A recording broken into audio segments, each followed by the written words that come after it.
山村少年意外获得神秘龙鳞，从此掌控天地灵气，催生奇花异草。看他如何凭借超能力逆袭人生，带领贫困山村走向繁荣。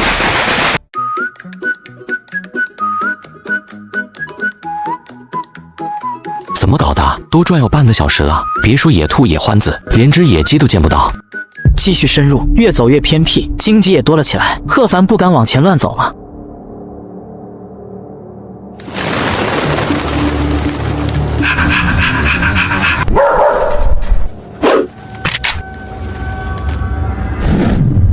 是野山羊，大黄追！贺凡大吼一声，同时朝着野山羊追了上去。野山羊看起来刚成年，身体歪歪扭扭，仔细看便发现它后腿弯曲着，显然是受伤了。它受伤了，跑不快。大黄，给我上！大黄狗无视荆棘草丛，一路狂冲，吓得野山羊拼命逃窜。很快，一狗一羊就消失在贺凡的视线中，一直追了很远。前面传来大黄狗的咆哮，前面就是山神庙了。遥遥的，贺凡就看到一座破旧不堪的破山庙。以前贺凡来过2次，知道里面是空空如也，什么也没有，连乞丐都不愿意待。难道还有其他人在这里打猎？担心大黄狗的安危，贺凡连忙吹了一个口哨。很快，大黄狗夹着尾巴跑了过来，看上去有些狼狈，仿佛受到什么惊吓。野狗呢？野狗跑了，老子还想吃狗肉呢。那不是野狗吧？应该是附近山民养的土狗。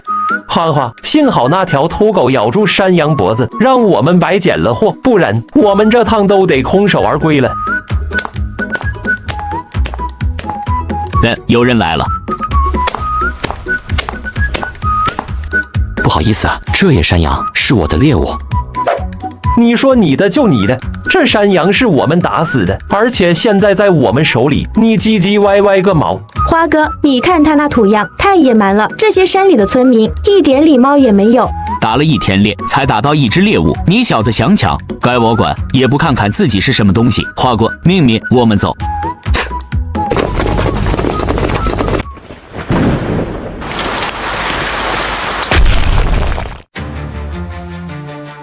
这什么宝贝藏在山神雕像里？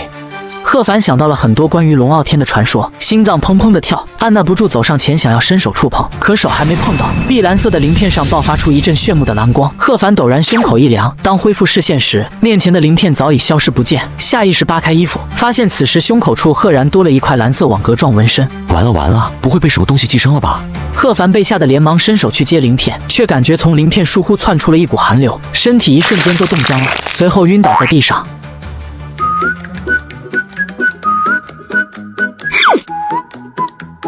难道是做了个梦？早饭做好了。贺凡起身走出卧室，老妈发现他醒了，走过来摸了摸他的额头，发现没有发烧，就开始唠叨责怪起来。傲凡还不赶紧出来吃饭，真是的！昨天出去打猎，天气不好也不赶紧回来，跑进山神庙干什么？多危险！幸好大黄跑回来，带着你爸过去，不然你就冻死在庙里了。贺凡低头吃惊地看了一眼大黄，又摸了摸自己的脸。难道之前不是做梦？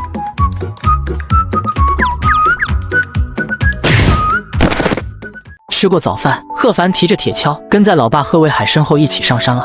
前些日子旱得要死，怎么又下了这么大的雨水？这下可好了，湖满了，沟满了，果园也满了。这雨早下也行啊，前天才挑水浇的，现在又要排水。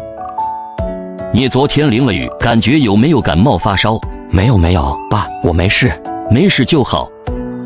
山头名叫平头山，几年前贺卫海将它包下来弄果园。登上山头，目光所及，贺凡就是一阵头大。平头山上积水到处都是，形成了一个个水沟。两人开始找以前挖好的沟渠，疏通山上的积水。忙碌中，贺凡偶然发现积蓄的雨水中有一点点如萤火的蓝色光点在来回游动。这是什么东西？贺凡好奇地瞪着眼睛，仔细观察，这些蓝色光点分明存在雨水中很多，连空气中都有不少。爸，你看这水里怎么有蓝色光点？什么蓝色光点？我怎么没看到？贺凡抓了抓脑袋，心中纳闷，这么多蓝色光点，为什么老爸就看不到呢？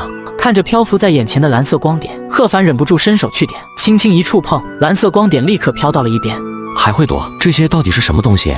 正在这时，贺凡胸口突然一阵凉意扩散开来，他再次睁开眼睛时，这些蓝色光点开始主动朝他身上靠近，一股奇妙的感觉袭上心头。恍惚间，贺凡仿佛来到了一片蔚蓝色的大海上，四面八方都是蓝色光点，海水深处浮现出一道黑影，很快，一条蔚蓝色神龙从海中盘旋而出，天空中渐渐形成了一片片乌云。神龙游走，无数蓝色光点凝聚在他身边，神龙嘴里凝聚出一团蔚蓝色水球，越来越大。他一声咆哮，水球直接喷射到乌云之中，暴雨倾盆而下，整片海域在狂风暴雨中激荡起来。突然，神龙金黄色的瞳孔盯向了贺凡，一瞬间，贺凡清醒过来，发现自己仍站在沟渠旁，后背尽是冷汗，看着周身的蓝色光点，贺凡似有所悟。他伸出手，接着无数蓝色光点便疯狂朝他手上汇聚而来。不足1分钟，一个松子大小的蓝色水珠凝聚出来。大黄狗好奇地跑到贺凡跟前，扑在贺凡身上人力而起。贺凡正愣神，大黄狗突然脑袋一抬，将水珠吞进了口中。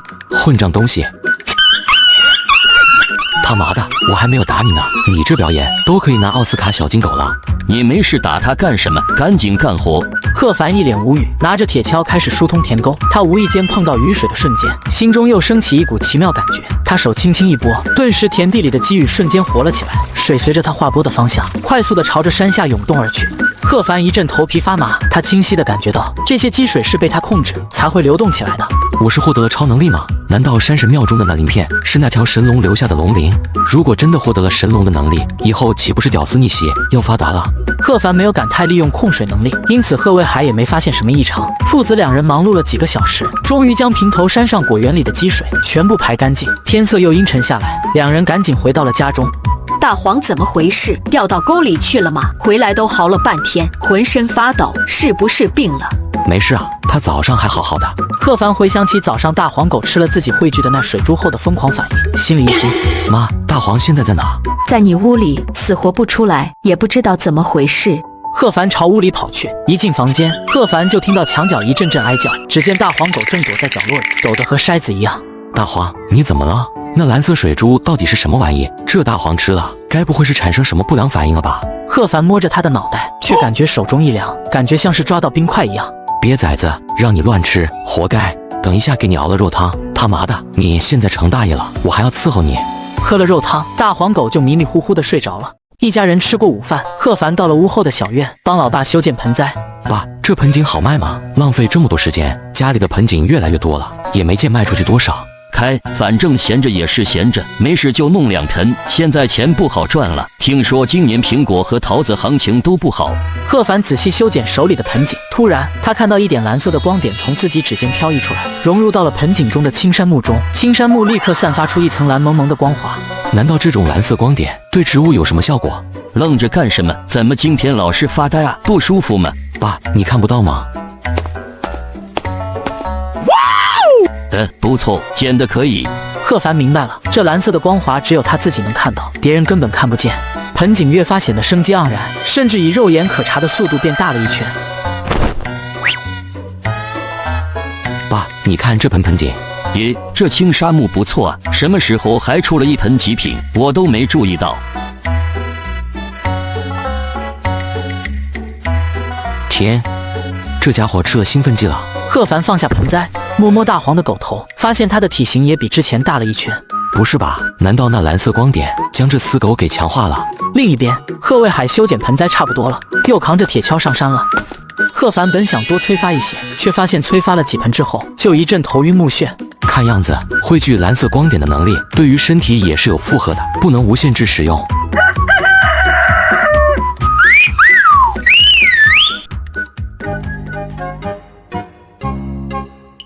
小凡，你起这么早干什么？村里的水库这2天不是可以钓鱼吗？我去钓点鱼，中午喝鱼汤。中午早点回来吃饭。贺凡简单吃了点东西，拎着鱼竿，提着水桶就出门了。在乡间的小路上，贺凡就看到清河村很多村民已经下田忙碌了。很快走到村头西的水库，贺凡发现已经有10几个人在这里钓鱼了，老老少少都有，一多半是生面孔。村长爷爷，小凡了。好好钓，钓到好鱼他们收，为我们清河村水库打点名气。大哥，本地人，坐在旁边的一位衣着高档的青年，饶有兴致地看着贺凡这一套简易装备，差点没笑出声。见贺凡显然没有什么交谈的意愿，青年便不再理会，继续盯着自己的鱼竿了。正在这时，贺凡隐约看到水库中飘动着很多蓝色光点，他发现有些鱼儿也会追逐着浮动在水中的蓝色光点。难道说鱼儿也喜欢这些光点？贺凡灵机一动，取了一块鱼石，用意念凝聚了几十个蓝色光点，融入到了面团中，然后挂在鱼钩上抛进水里。瞬间，几条草鱼直接冲了过来。有鱼儿咬钩了，贺凡能感觉鱼竿有了下坠感。这是大家伙，别硬扯，拖过来。贺凡知道这些垂钓爱好者经验丰富，就听了他的。一会，一条7、8斤的大白鲢就被拖到岸边。厉害啊，这鱼挺大的。谢谢你啊。不用客气，你这竹竿河线要是遇到再大点的鱼，估计连拖上来都很难。以前都钓小的，第一次遇到这么大的。有了这蓝色小光点辅助自己钓鱼，贺凡很快就钓了满满一桶鱼。小伙子，你的鱼饵用的是什么？能不能卖包给我们？对啊，大哥卖我们一些。这是我自制的鱼食，就这一小块了，你们自己分一分吧。老村长看到贺凡提着一桶鱼，也惊得张大嘴巴。村长爷爷，你中午就别做饭了，我让我妈多炖几条鱼，回头也给你送一条去。那我今天有口福了。一直到贺凡走远，老村长都没有反应过来，什么时候水库的老鱼都变得这么好钓了？哟，这不是小凡吗？从哪里来啊？是芬然姐啊，我刚刚去水库钓鱼的。是吗？让我看看你钓到了什么。这么大的鱼呀，水库放水了吗？不是水库放水，是刚刚在水库钓的。姐姐随便挑一条回去吃吧，反正我家也吃不了这么多，回去也是互相分一分了。这鱼味道特别好，姐，这个给你。那就谢谢小凡了，这么大的鱼可不好抓。姐你别客气，乡里乡亲的，以后要是有什么事随时找我帮忙。这场没来由的大雨直接将清河村许多农田都淹了，赵芬然家的几亩地也被淹了。他的父母常年在阳城港口打工赚钱，田里都是他自己打理了。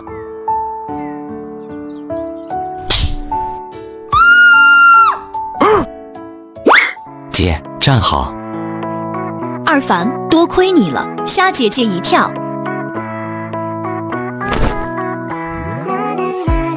这鱼成精了，知道趁机就跑。那个姐，我先回去了。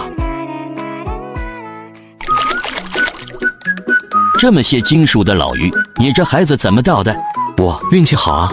贺凡也不知道怎么解释，那蓝色光点和龙鳞的事情可是秘密，只好随便糊弄过去。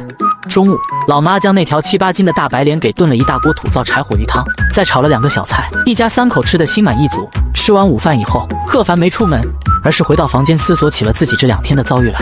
现在可以确定的是，这鳞片肯定是宝贝，而且还绝不止目前所显现出来的这么简单。控水能力能够让花草变异，甚至是动物也可以。我自己的身体好像也被强化了，还能看到天地间的蓝色光点。贺凡越发觉得这鳞片肯定不简单。不过，目前最重要的是怎么利用这些能力来赚钱。家里可不富裕，他的学费甚至都还没着落呢。既然现在我有了这等奇遇，那就一定要好好把握，让爸妈过上好日子。过几天县里大集，先把那几盆花拿过去试试水。小凡，有人找你。来了。小兄弟，你可是让我们一顿好找，你那神奇鱼食还有吗？我可以出钱买，价格你说个数就行。是啊，你的独门秘方还真管用，卖我们一点怎么样？你们想要买鱼食可以，不过我先说好，这供应量可没有多少，每个人只能买一些回去。还有这价钱吗？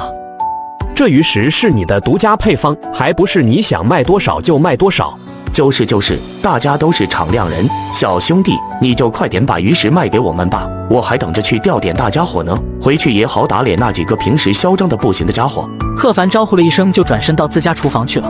自己的所谓独门鱼饵不过是普通的面团，他把面团分别放进袋子里，随后深吸了一口气，便开始从空中钻取那些蓝色光点，直到每一袋鱼食都融入了几十个蓝色光点后，他才停下来。做完这一切，贺凡感觉心神都有些疲惫了，原本精神奕奕的他，现在只想睡觉。院子里等候的钓鱼客们一见贺凡出来，目光都绿油油地盯着他手里鱼食。小兄弟，看来你这鱼食是打算按袋来卖了。刚刚我们几个商量了一下，一袋鱼食200块钱，你觉得怎么样？价钱还可以商量。200一袋。好，就按你们说的价钱。小兄弟果然是上快人，那咱们就成交了。鱼食是卖给你们了，可是我又一个要求，你们买了我的鱼食，但不能再在我们村里的水库里钓鱼了。只要有着独家配方的鱼食在哪钓不着大家伙。大哥，你放心就是。10袋鱼食被一扫而空，2000块现金直接被交到了贺凡手里。钓鱼客们拿到了自己想要的鱼食，也都是兴致颇高，皆大欢喜。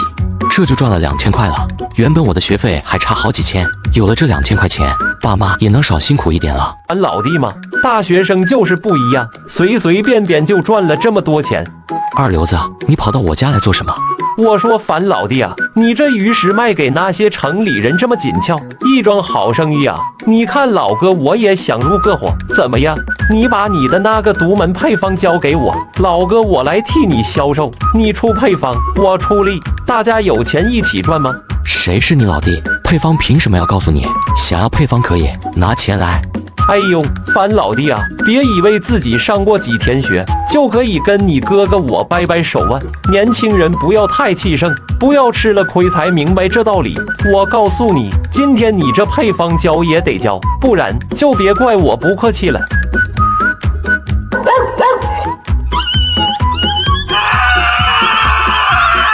这狗怎么感觉现在更通人性了？都知道上来帮忙啊！哪来的野狗？快松开！松开！二流子死里逃生了，瘫倒在地上不住的大喘气，而胸口被大黄撕咬的地方早已血迹斑斑。你给我等着！傍晚，贺卫海夫妇从地里回来了。贺凡把卖鱼时得到的2000块交给了老爹。你哪来的这2000元？可别是不正当的钱。今天水库里的鱼也不知道怎么了，就是爱吃咱家的鱼食。我上午的鱼就是这么钓着的。那些城里来的钓鱼客非说我用了独门配方，想买咱家的鱼饵去钓鱼，这钱是我正当赚的，您就放心吧。有了这2000块钱，学费应该就差个千把块了。等过几天看看那些变异的盆栽能卖个什么价钱。渐渐的，贺凡进入了梦乡。此时，他身体胸前的那片龙鳞纹路开始在漆黑的房间中渐渐发出莹莹的亮光来。贺凡感觉自己的意识开始变得越来越清醒，蓦然间，感觉自己面前出现了蔚蓝的大海，和那天第一次进入幻境遇到的情况差不多。一声龙鸣，从乌云深处忽然探出一颗狰狞威严的龙头来，正是上次见到的那条蔚蓝色巨龙。很快，贺凡便发现了什么，这神龙像是在给自己演示什么。行云不语，这怎么可能？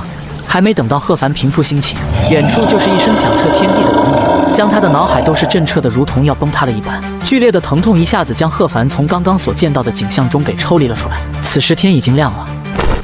昨晚神龙给我演示的场景一定有着什么意义。激动之下，贺凡当即起床去实践一下刚刚得到的行云不语之术，却又发现了一丝异样。原本自己周身的那些灵气都是自由自在的随意飘荡的，可此时他发现自己走到哪，周边的灵气都会不由自主地往自己的身体上靠过来，然后缓缓地渗入身体。灵气如我，行走随影，这要是被修行界的人看到了，估计一定会吓出尿来。亡羊补牢，为时未晚。下次要是再遇见那二流子的话，不过目前最要紧的还是实验一下行云不语之术吧。贺凡来到自家屋后的菜园里，他在一个黄瓜架前站定，闭上了眼睛，随即便按照脑海中行云不语之术记载的步骤开始施展起来。意念控制灵力汇聚，融合、压缩、融合，再融合，成了。贺凡激动地张开眼睛，眼前的景象却让他有些失望。这跟篮球大不了多少的袖珍小云朵，到底是啥意思啊？贺凡很快就被眼前的这团雨云给吸引了，虽然只有半米的直径，但用来浇灌蔬菜还是绰绰有余的。云团内的灵雨飘落在自家种的黄瓜上，只见原本只有拇指粗细刚长出来的黄瓜，在经过淋雨淋过之后，立马生长了很多。他直接从黄瓜架上掰了一根黄瓜，大口咀嚼起来。这还是我家种的黄瓜吗？有甘醇的果浆爆出，甘甜的让人难以置信，口感更是好极了。贺凡，一大早死哪去了？吃早饭了。贺凡赶紧答应了一声，就抱着刚刚摘下来的几根黄瓜往前屋走了。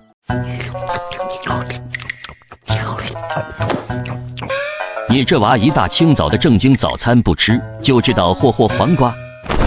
这黄瓜种来不就是给人吃的吗？吃几根怎么了？爸妈你们也尝尝，今天的黄瓜特别好吃。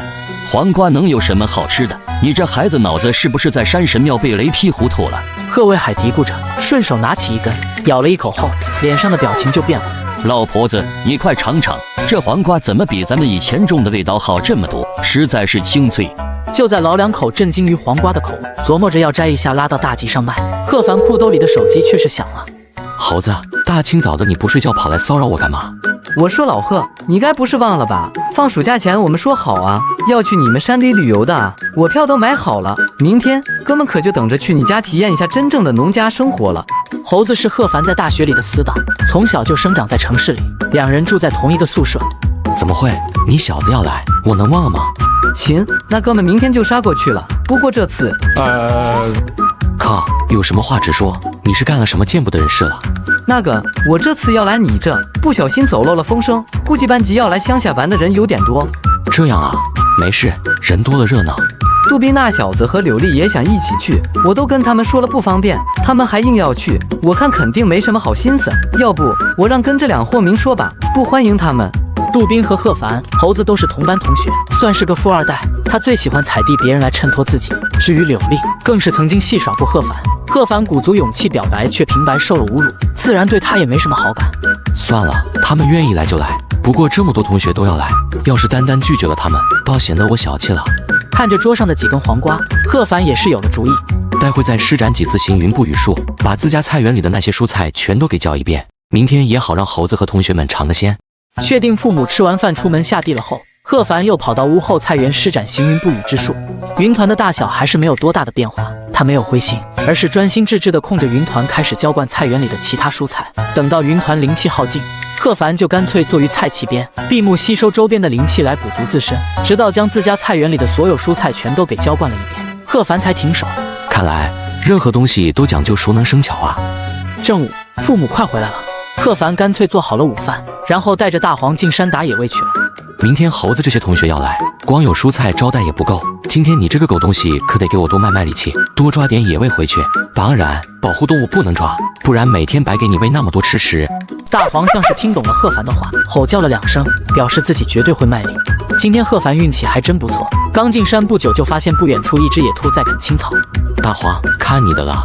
听到贺凡的指示，大黄就化身成一道黄影冲了出去。野兔发现危险，立马惊慌的打算逃跑，还没跑几步就被大黄追上，咬住了脖子，彻底动弹不得了。这狗东西的速度变快了这么多，贺凡也有些傻眼，大黄速度简直比专业猎犬还厉害。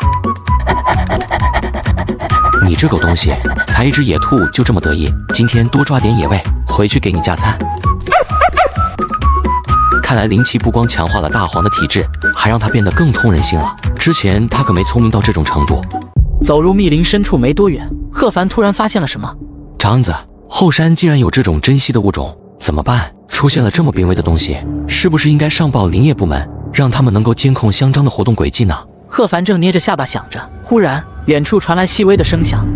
快！黑神已经跑过去了，肯定有所发现。找了这么久，连个鬼影子都没看到，终于是发现动静了。要不是那天搞了那个乡巴佬一只羊，咱们还真是空手而回了。好在现在又有了发现，到时候回去也不至于太丢脸。哈哈，老子的100万名贵血统仙犬，在林里抓什么抓不到？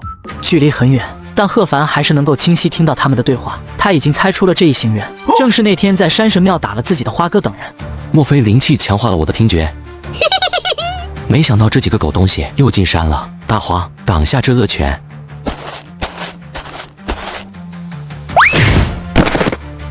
闪电啊！看来之前这蠢狗还没出全力啊。与此同时，后面的灌木丛中已经钻出一伙人。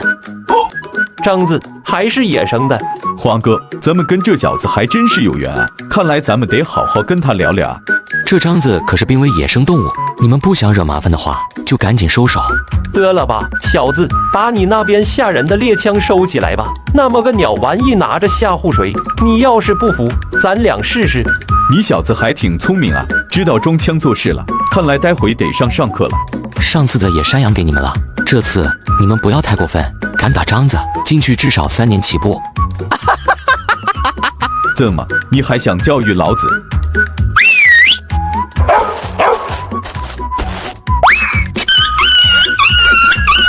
哈哈，花哥的线狗可是花了100万买的，一个农家土狗也不自量力。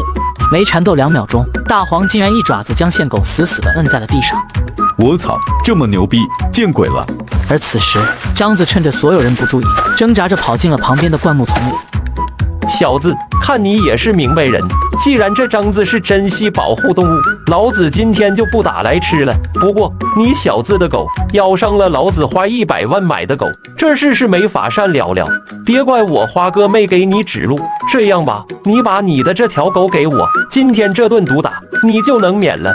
是你的狗攻击大黄，大黄反击正当防卫，想要大黄没门。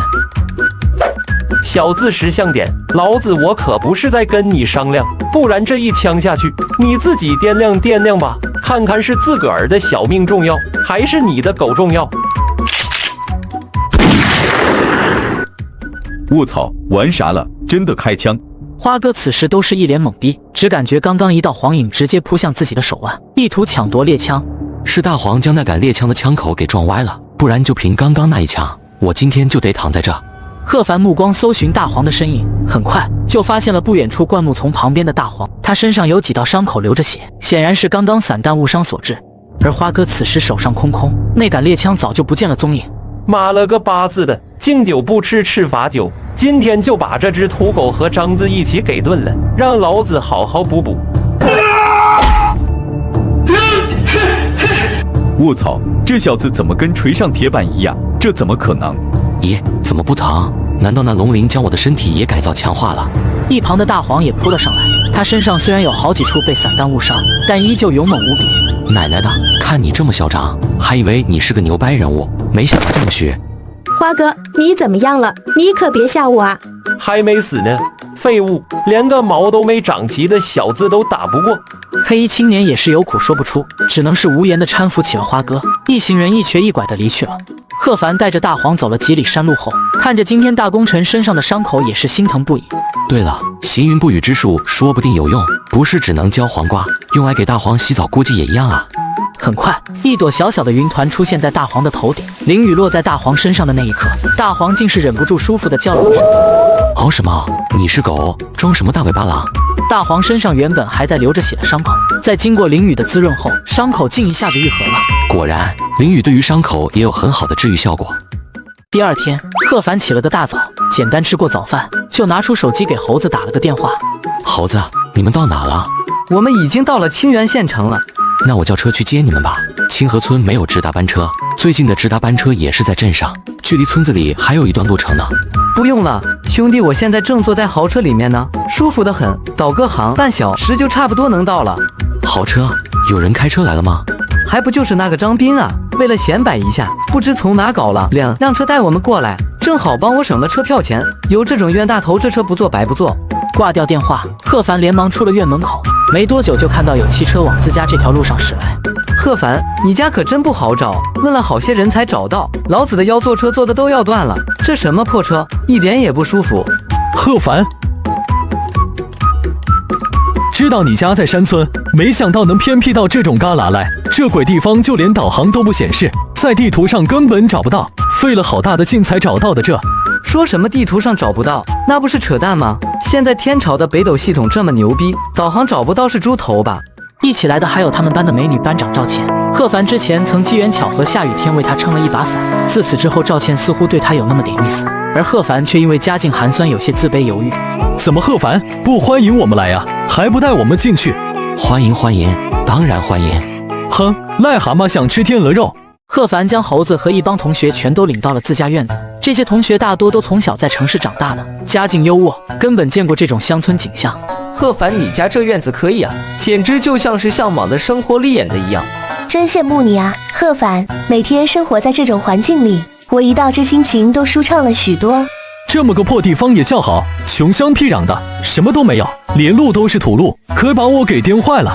就是这地方也真是够偏的，鸟不拉屎。咱们张少可专门租了，对啊，亮埃尔法带咱们过来，这租下来几天也得小几千块钱呢。要说度假的话，张少上次可是去了度假山庄，那地方风景环境都是一流，比这里可好多了。这算什么？既然是同学们大家一起出来玩，租车也方便一点，反正也不过就几千块钱的事。下次咱们同学可以一起去那个度假山庄，我全包了。咱们张少就是大气啊。听说你之前还被贺凡追过吧？幸好你没有答应啊。是啊，答应了可就惨了。张斌，咱们一帮同学今天是来贺凡家来做客的，你要是嫌弃这嫌弃那的，完全可以不来。既然来了，就不要再指指点点，或者你也可以现在回去，不要扫了大家的心。别啊，大班长，人家张斌多大方啊，都说了要请咱们大家伙去度假山庄度假了。刚刚我已经把这个消息发到咱们班级群了，大家的反应都很热烈啊。要我说，就这个国庆嘛，怎么样？我先谢谢张大少了。好说好说，猴子这小子还真是越来越硬了。此时，贺卫海夫妇从田地里回来。贺凡，快领着你同学坐啊！我和你妈张罗午饭去，正好把那2只养的大公鸡杀了，和野兔一起给收拾了。好嘞。贺凡，你们这还有野兔呢？快带我去看看啊！还有农家大公鸡，肯定比烧鸡公做的好吃。哇，这么大的鱼，这得上10斤了吧？贺凡，你不会是打劫了渔产品市场了吧？这些可都是专门从水库里钓的，待会用来炖汤，给大家尝尝。院子里，同学们要么看上那一桶的老鱼，或是去看野鸡和野兔，唯独美女班长赵倩一直跟在贺凡的身旁。我去帮忙洗菜，你在这等着。厨房里，老妈正在找菜，贺凡烧火，贺卫海特意把家里请木匠打造的大长桌给搬了出来。很快，冒着热气的菜全都被端上了桌。你们不用管我们，贺凡招呼好你同学啊，大家吃好喝好。大家动筷子吧，尝尝我从山上打回来的野味，还有农家蔬菜咋样？随后，早已饥肠辘辘、按捺不住的一群人立马开动了起来。这什么菜？李正，你没吃过青菜啊？还是你不认识青菜？我看李正是吃的太多，把舌头给咬断了。刚刚就看见他没停过筷子。放你娘的屁！我当然知道这是青菜，可是这味道也太好吃了吧！你们谁吃过这么好吃的青菜？李正，不就是个破青菜吗？能有多好吃？平时这种蔬菜都是上不得台面的，也就这种乡下地方把它当成菜。贺凡，你家能种出这样的蔬菜，要是拿到外面去卖，绝对能卖高价。再好吃又能怎么样？靠种菜一年能赚得到什么钱？不像亲爱的，你还没毕业，家里就给了你一家公司打理，年薪就30万呢。咱们张少那可已经是一家公司的老总了。我说咱们这一开学可就要准备实习了，张少到时候可得给我个好职位啊，总不能像别人一样在家种地吧？张斌，你现在都直接打理公司了，到时候可别忘了也给我安排个好位置啊。还有我正愁开学不知道去哪实习呢。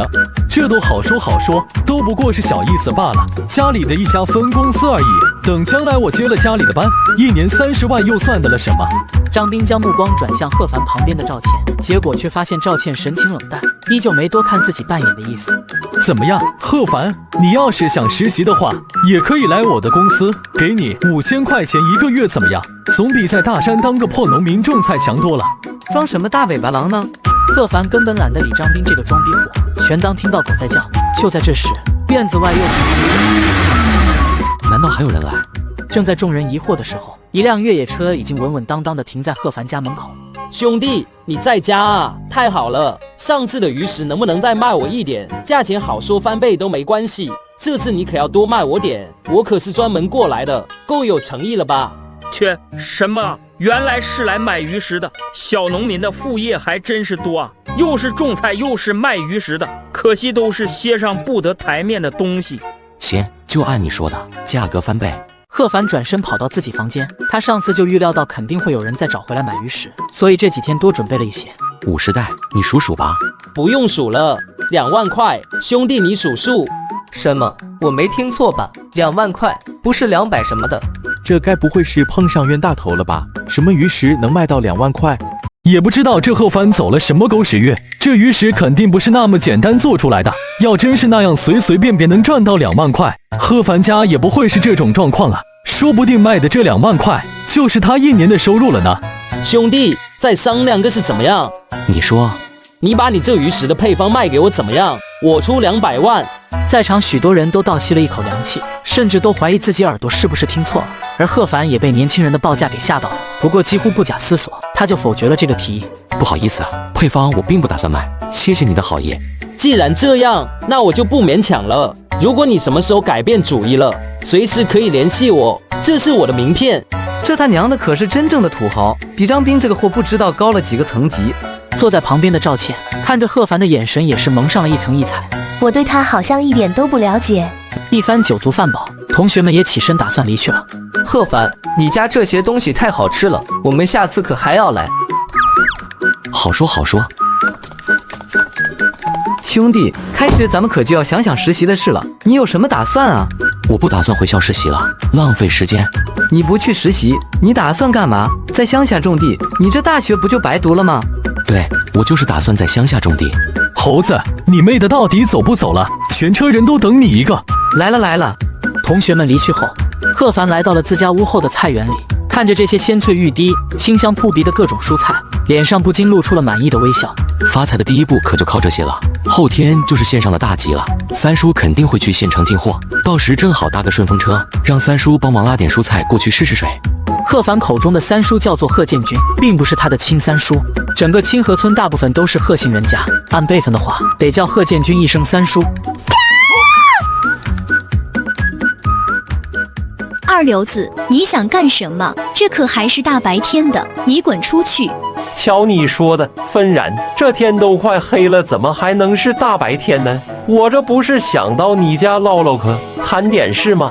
有什么事明天再说，我今天不方便。我懂，女人嘛，总有那么几天不方便，有什么事就和我说嘛，说不定我二流子能帮你呢，你说是不是？二流子，你不要太过分了。我还有更过分的，你要不要试试？这二流子可真是个牲畜，大白天就敢来家占便宜。我告诉你，二流子，我也不是好惹的，你自己心里想什么你最清楚。你要是敢乱来的话，我就跟你拼命，我爸也不会放过你的。你也别吓唬我，我二流子什么场面没见过，你嫁给我不就行了？你再惹我，别怪我不客气。在这清河村，有谁敢管我的事？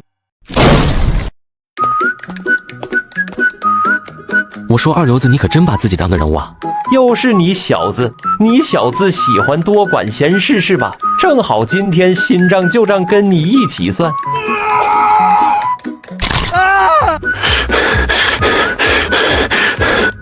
痛，我错了，二凡老弟，我真的错了。滚吧！姐，你没事吧？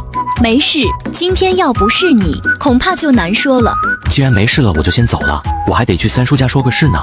后天要搭他的车去县城赶集，以后要是二流子再来纠缠你，你就来找我。从赵芬然家出来，贺凡加快了步伐，一路到了三叔贺建军家，说起自己后天想搭他的车去县城赶集。三叔贺建军爽快答应了。第二天，贺凡起了个早，直接去了屋后的菜园。他拿了家里2个竹篾编的大笸箩，提前将100来斤的蔬果分门别类的装好了。很快，大集这天到了。贺凡早早起了床，洗漱好，随后拉着2箩筐蔬果去三叔家。赶到时，贺建军也在那等着贺凡，准备出发。大侄子快些，就等你了。贺凡应了一声，就赶紧把2只笸箩给提上车。芬然姐，你怎么在这儿？二凡啊，你芬然姐子也要去县城卖点货，买点东西啥的，你就跟她在后面挤挤吧。姐姐跟你一起，不会难为你吧？不会，三叔好了，走吧，别晚了，赶不上大集了。清河村到县城要先从村里到乡里，这一路都是泥巴路，坑坑洼洼的，要到了乡里上了水泥路，速度才能快起来。贺凡，跟姐姐说说你去县城干啥啊？今天县里不是大集吗？家里的菜熟的差不多了，我拉过去卖换点钱。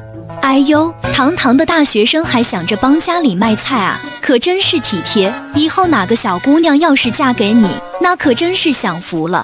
这都没结婚呢，就不能说话注意点。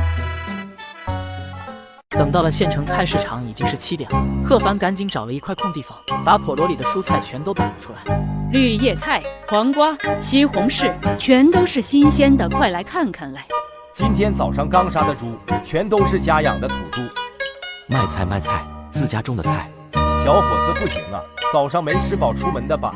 只要东西好，总有人来买，叫卖不叫卖都无所谓了。一个小毛头种的菜能有什么好东西？我看不一定是用了什么歪门邪道呢。很快，贺凡的菜摊就吸引了几位客人。这小伙子的菜看着就水灵，味道肯定不错。给我来2个西红柿，这个头大的看着就欢喜。我说你们大伙可别被这个毛头小子给骗了，他那菜好看是好看，可吃到肚子里不知道是不是和毒药一样。你看看哪家正常的蔬菜有跟他的蔬菜一样的？贺凡话不多说，直接从摊位上抓起一根黄瓜，在自己衣服上随便一擦，就直接送到嘴里。早上赶得紧，饭都没吃，正好填填肚子。见贺凡主动试吃自己的蔬菜，围观群众又开始七嘴八舌地问起价格。我的菜全部20块1斤。小伙子，你再说一遍，你这菜多少钱1斤？20，不二价。年轻人，你和我老头子开玩笑的吧？什么菜能卖20块1斤？2块钱1斤还差不多。是啊，你这菜再好，也不能卖出比猪肉还高的价吧？2块1斤吧，老太婆我多买点。21斤，少1块都不卖。小伙子，你这价格确实高了点，要不你降一点吧？做生意就是要讨价还价嘛，这大集也不容易赶上，别弄得白来一趟，到时候就不好了。真是个愣头青。卖菜了，卖菜了，绝对新鲜，价格也绝对公道。很快，贺凡摊位上的人就被别人吆喝走了。我能试吃一下吗？当然可以。美女名叫李宇，是青海轩酒店的负责人。以她从事餐饮行业的经验来看，这根黄瓜从品相上来看绝对是上等。你这蔬菜还有多少？剩下的我全都要了。可以是可以，但先说明白，我的菜统一都是20块1斤，不二价。没事，这些我全都要了。你这里我大概估计了一下，也就是100斤不到的样子。这样吧，我直接给你算100斤吧。说完，他直接掏出2000块现金交给贺凡。眼下蔬果已经是属于眼前这位女子的了。这是我的名片，不知道能否有幸认识一下？我有些事想要问问你。青海轩负责人李宇，我们找个安静的地方谈吧。您喝点什么？我随便什么都行，还是谈正事吧。说吧，你找我什么事？你这么一个大美女，应该不会单纯的找我喝咖啡吧？你的蔬菜供应稳定吗？我说的是像今天这种品质的蔬菜。当然。我也不瞒你了，我的青海轩急需要像今天品质这么高的蔬菜来提升知名度。我最近一直在为青海轩寻找高档的食材，不得不说，你的蔬菜品质实在是太好了，所以我希望你能够长期稳定给青海轩供应蔬菜，价钱什么的都好商量。我可以给你稳定供应蔬菜，只是这价格可不是今天的价格了。不瞒你说，我今天也是第一次出来卖菜，100斤只不过试试水罢了。你看这样如何？价格给你翻倍，统一40块1斤收购蔬菜怎么样？行，就按你说的价格吧，40块1斤。敲定了合作意向，接下来就是一些细节上的讨论了。贺凡和李宇2个人商定，每天给为青海轩供应各类蔬菜300斤，前货2期概不拖欠，而合作送货的时间就定在1个星期后开始。李总，既然一切都谈定了，我就先走了。别叫我李总，大家以后是合作伙伴了，直接叫我名字李宇就行了。希望以后合作愉快。贺凡拿回笸箩，回到了3轮车停着的地方，发现三叔和赵芬然早已经在车旁等候了。凡子，没看出来你小子还真是个做生意的料啊！菜都卖完了，可没少挣吧？怎么着也得有2张红票子了吧？贺凡嘿嘿一笑，没有说话。要是跟三叔说这2笸箩菜卖了2000多，肯定把他惊掉下巴。毕竟开着车呢，回程又是2个小时。一到家，贺凡放下笸箩就往自家屋后的山上跑。想要达到每天300斤蔬菜的稳定供应，靠屋后菜园肯定不够，只能到后山去看看，能不能开些荒地用来种菜了。在平顶山上稍微转了一会，贺凡就找了一块较为平坦的山地，用来开垦种菜，完全是绰绰有余。就是这了，马上就要成为我的福地了。地方找好了，贺凡就下山了。回到家，发现老爹老妈已经回来，正在准备午饭。你从集上回来，把个笸箩就扔在这跑哪去了？咱家的菜卖的怎么样？刚才上了趟山，咱家的菜都卖光了。卖完了？你不是唬我们吧？我之前每次去赶大集，也就卖几10斤就差不多了。真的卖完了？你没看见笸箩都空了？老头子别不服，咱儿子可比你有本事多了。你卖不出去，不代表贺凡卖不出去。卖了就卖了，那钱你就自己留着花吧。中午吃饭的时候，贺凡也乘机和父母说了一下自己打算在后山开荒的事情。你要开荒干啥？闲的没事干了，多帮我侍弄侍弄那些盆栽，也好多卖点钱给你筹学费。别听你爸的，侍弄盆栽那些脏活累活让你爸干去，你在家歇着就是。还有1个月就开学了，到时候你好好念书就行了，没事上山开什么荒啊？又累又脏的，咱不去啊。贺卫海听到这话，当时就翻了一个白眼。不过看着自家老婆子的脸色，他也不敢说什么。爸妈，我真不是跟你们开玩笑，我打算在后山开几亩地的荒，用来种菜。咱家的菜在集市上卖的可紧俏了，今天的100来斤全都卖完了，已经有老板要跟我们合作了。真是异想天开。贺凡啊，这次你还真是想错路子了。咱们后山的土地大多都是盐碱地，种不出什么东西来的。稍微好些的地又都长满了树了，到时候你费10成的力，回报还不到1成。那咱家屋后的菜园我看着就挺好啊，种的菜不也长得挺好吗？你知道这么一小片菜园子，你爷爷和我挑了多少有机农家肥，足足3年才滋润成能种菜的好地。你去问问，咱们村谁家的菜地不是这样才搞起来的？和青海轩的美女老板李宇商量的时间可只有1个星期，到时候要是交不足够的蔬菜就尴尬了。吃完饭后，贺凡直接扛着把锄头就上山了，大黄也屁颠屁颠的跟在贺凡身后，一人一狗很快就来到了之前挑好的那块荒地。贺凡挥起锄头就一阵乱刨。还真是盐碱地啊，这还搞个毛啊！我就算是累死累活也种不出几棵菜来啊！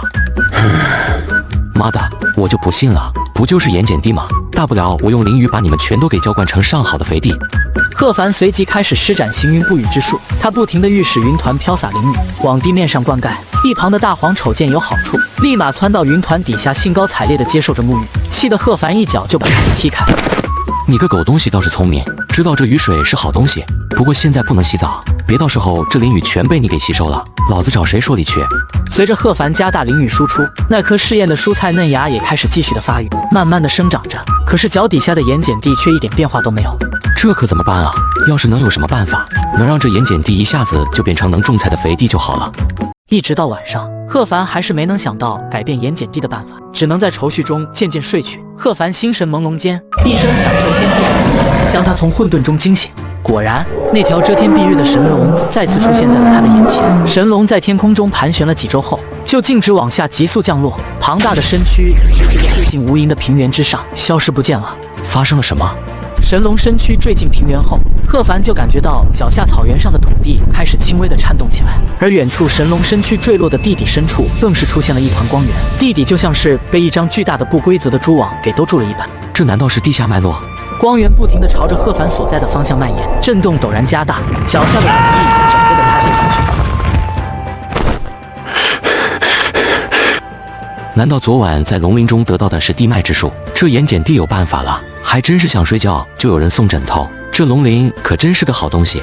想到这，贺凡连早饭都没吃，就直接往后山上跑了。他来到那块荒地蹲下，闭上眼睛，将手掌按在地面之上，御使灵力按照地脉之术的记载，不断的向底下钻去，构建回路，形成循环。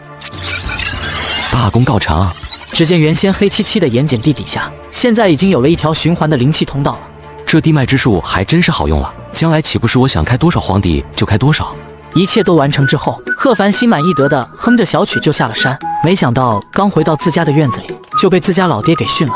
我说你还往山上跑干啥？一上午不着家，都说了那全都是盐碱地，种不出来东西的。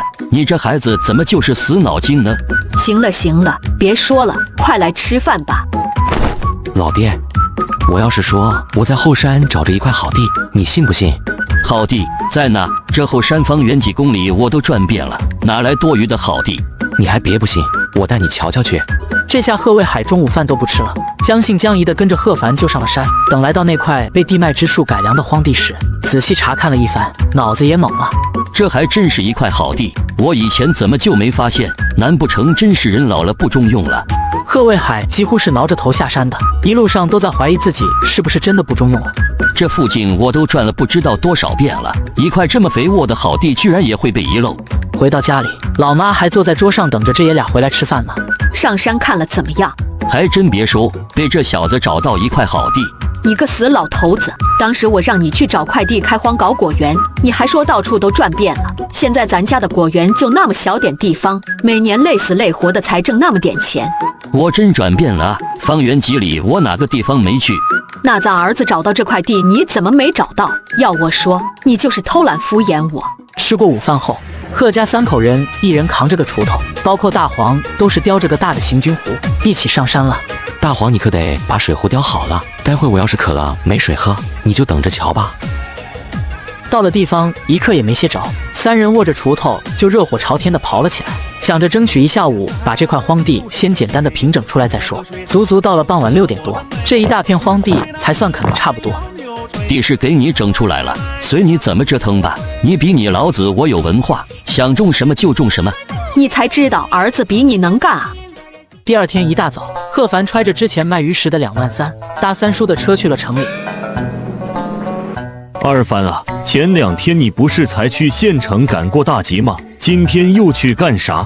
是这样的，三叔，我打算去县城买辆二手车来拉菜，不知道咱们县城哪有二手车市场，还得麻烦您给我指个路。咱们县里倒是没有二手车市场，不过你要想买车，咱县的农机站就有。待会我把你在农机站门口放下就是。你小子会开车吗？小心着点。三叔你就放心吧，我驾驶证都拿了1、2年了。农机站就在刚进县城的一个路口。贺建军把贺凡放下之后就去办事了。同志问一下，我想买辆二手货车，该找谁？跟我来吧。货车的话都在这了，就这几辆现车了。大哥，我买这车是用来拉货的，所以我想问问有没有那种改装过的是吧？这辆就是4、5年的车龄，车况还不错，你自己看看吧。这车什么价？你要的话，2万2就可以开走。我的本钱总共才2万3，等下还要买其他东西，这价钱能不能便宜点？你要是诚心要，这2万2的价是不能降了。不过其他的手续费什么的我给你免了，你看怎么样？行，那我什么时候能来拿车？把钱交了，立马就可以开走了。不需要过户、办手续什么的吗？这些我会给你全部办好的。农机站总不至于骗你一个小老百姓吧？贺凡跟着中年人回到了小楼里，到财务处把钱一交，那辆二手车的钥匙就到了贺凡手里了。随后，贺凡来到那家老爹常去的种子店，直接就是买了1000块的种子，足足用了2个大的蛇皮袋才装下。贺凡开着刚买的面包车，一路径直回到了清河村。你这从哪借来的车？我一个同学家的，不怎么用了，让我借过来开开。我驾驶证都拿了那么久，还没碰过车呢。没事跟人家借啥车啊？咱家又不用，你小心着点，别把人家车给碰坏了，到时候可要赔不少钱呢。等贺卫海进屋，贺凡一只手提着一只蛇皮袋，就来到了山上那片开垦出的荒地前。他把蛇皮袋里的种子均匀地撒在地上，随后又找来一些枝干较细的小树，用来给黄瓜、茄子搭支架。一切都弄完都已经2个小时，贺凡没有感觉到累，反而依旧是兴致勃勃的。青菜有了，黄瓜有了，西红柿有了，茄子有了。播完种后，贺凡开始召唤云团给种子浇水。他中间休息恢复了好几次灵力，才将这一大片荒地的蔬果全都浇灌催熟了个遍。一眼望过去，眼前全都是满目琳琅、各式各样的蔬菜，壮观极了。这5、6亩的蔬菜就得有个几万斤了，就算每天给青海轩供应300斤，也可以供应好久了。随后，贺凡满意的下了山，就等着几天后开始给青海轩供货了。雷总，按照您的吩咐，最新的菜单已经制作完成了，您过目一下。自从那天在清源县城把贺凡那几十斤的蔬菜买过来后，那些菜还在那放着呢，就是为了等新菜单做出来。雷总，您别怪我老钱多嘴啊！一直以来您的决定，我老钱那可是坚定支持，没有二话的。可是这次您这个决定是不是有些不太妥当啊？你是不是觉得新菜单上我加进去的那道时蔬什锦的价格太高了？要我老钱说，100块一盘的蔬菜确实是太高了心，这样客人都会被吓跑的。咱们青海轩的名誉一直是很好的。我觉得这个价格没问题，甚至还低了些。等新菜品推出之后，看情况而定，后面价格应该还是要继续上涨的。好了，没什么事，你先出去吧，让厨师长来我这一趟。老钱劝阻的话到了喉咙口，硬生生被憋了下去。没过一会，青海轩的厨师长老许就过来了。李总，您找我来是有关那道新菜品时蔬什锦的事儿吧？我可在这跟您交个底，我可没那本事把普通蔬菜给炒出花来，到时候客人翻脸，您可别怪我这厨师长手艺不行。你只要把你自己的看家本事用出来就行了，其他的不用你管。对了，食材的话就用前2天我买回来的那批，听明白了吗？既然您都这么说了，那我也没什么话好说了。中午，一个高级的老年旅游团到了青海轩。这青海轩倒还挺是那么个意思，在这种小地方，这餐厅也算是不错了。别说了，快点菜吧，我都快饿死了。耶，还有澳洲的龙虾，先来个几只吧。那个今天现捕的金枪鱼给我们来1份，还有野生鲍鱼1人来1头。再来盘那个什么时蔬什锦吧，咱们荤素搭配，营养均衡嘛。服务员刚准备下去下单，桌上就有人把他喊住了。先等等。这怎么回事？你们餐厅的这菜单是不是印错了？一道时蔬什锦要98一盘。不好意思各位，菜单没有印错，我们餐厅的时蔬什锦就是一份98。什么？你再说一遍，这什么破烂时蔬什锦要98一份？你当我们没见过世面，还是没长脑子啊？你这菜是人民币种出来的，敢卖这么贵？你们餐厅海鲜价格贵点也就算了，烂大街的蔬菜也敢这么卖？怎么了，各位老板？出什么事了？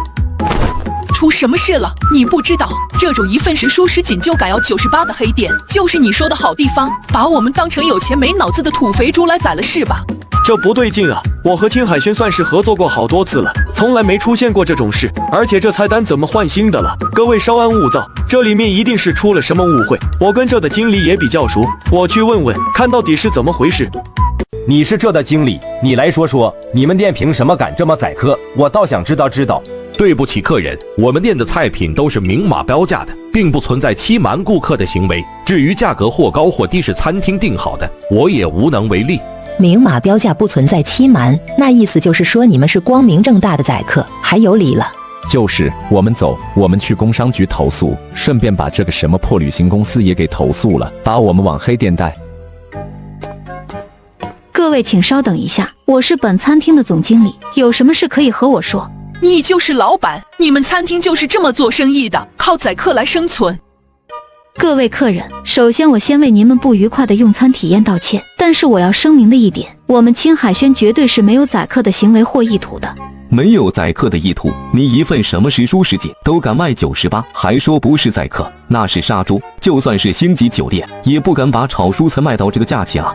这道时蔬什锦是我们餐厅最新推出的主打菜，菜品的定价也是我亲自决定的，绝对不是什么宰客。既然大家都下了单，咱们就坐下来先上菜。吃完后，要是大家觉得这道时蔬什锦是我们餐厅用来宰客的，全场的消费不用各位掏1分钱，如何？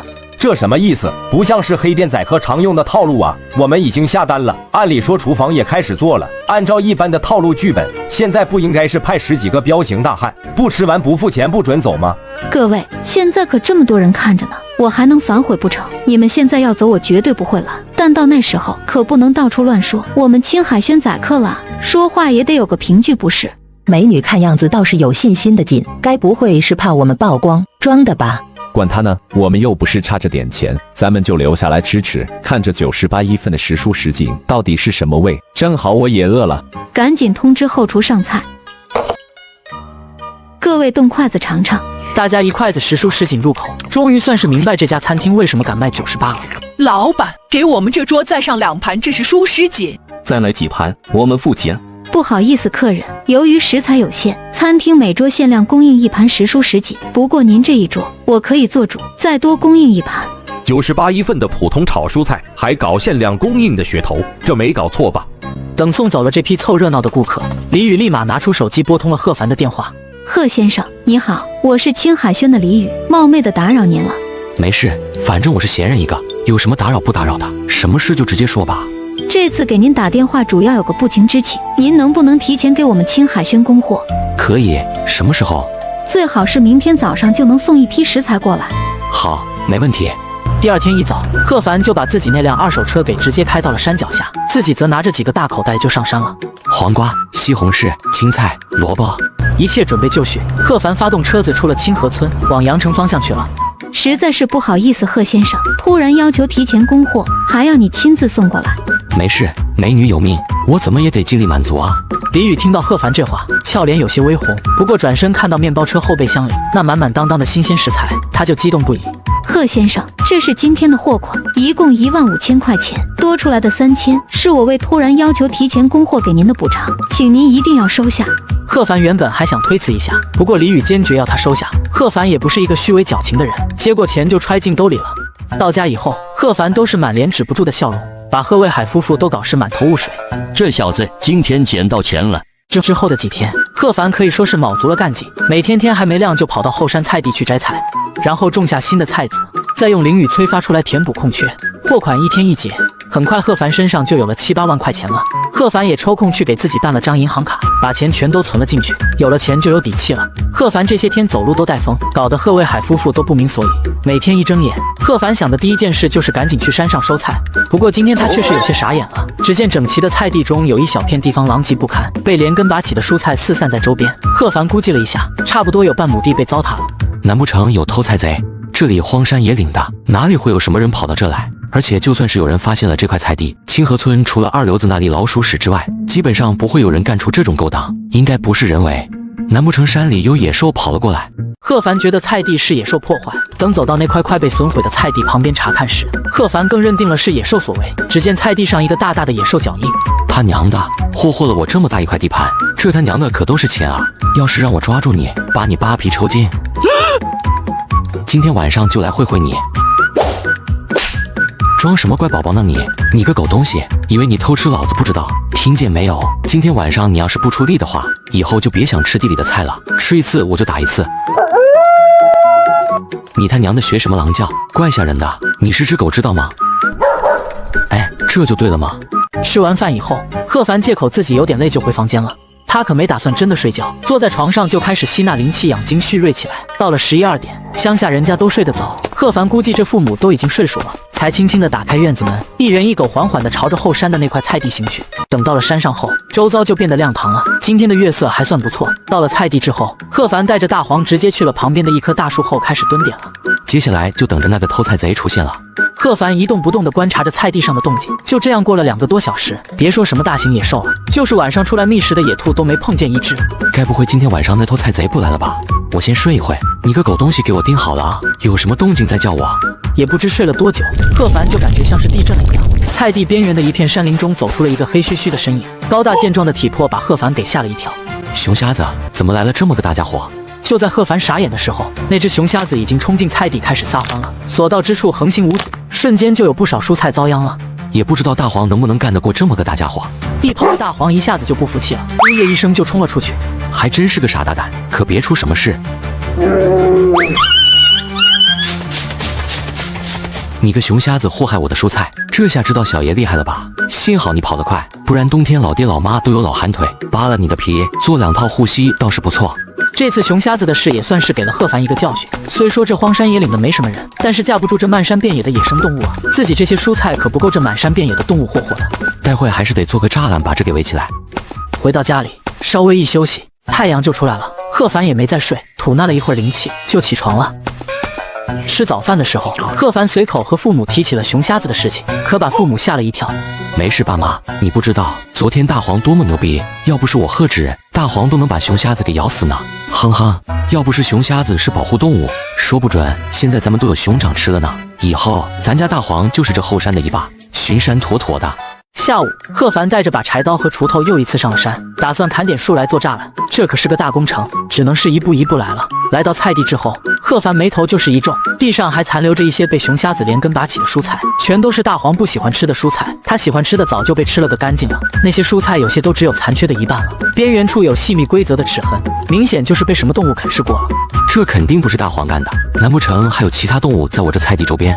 贺凡联想起这些天给青海轩送菜，总能采摘到一些品相有破损的蔬菜，他一直以为是被过路的飞鸟给啄的，现在看来还真不是这么回事了。就在贺凡思虑的时候，耳边就听到一丝丝细微的声响。贺凡不敢有大的动作，没有移动身子，只是把头扭过去，循着声响的方向望过去，一下子就乐了，是一只浑身金色的竹鼠，躲在一棵硕大的青菜后面。你个小东西，就算你在西海霍霍了我这么多蔬菜，我也得好好出出气不可。这么多天你倒是吃了个饱。贺凡轻轻地迈开步子，朝着金色竹鼠走过去。还没等贺凡靠近，金色竹鼠一溜烟就没了影，不知道钻到哪去了。我还真就跟你这个小东西较上劲了。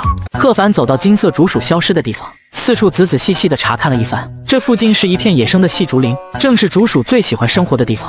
以为躲起来我就找不到你了。以前听村里的老人讲，这竹鼠住在地下，靠啃食竹子的地下茎根为生，竹子连根都被啃完了，肯定就活不成了。就是这了，这小东西不是喜欢去偷菜吃吗？我让你吃个够，我把蔬菜搬过来，不信你不出来。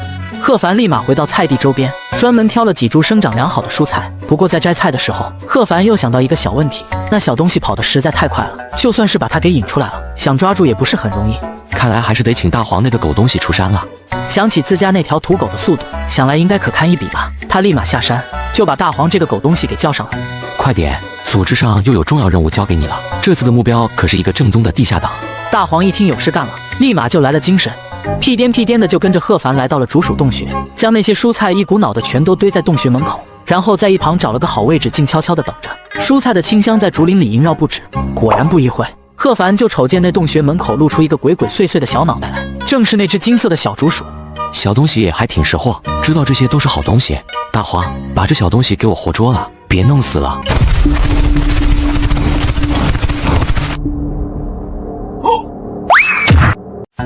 哈哈，你个狗东西也有今天。小东西，这是你逼我的。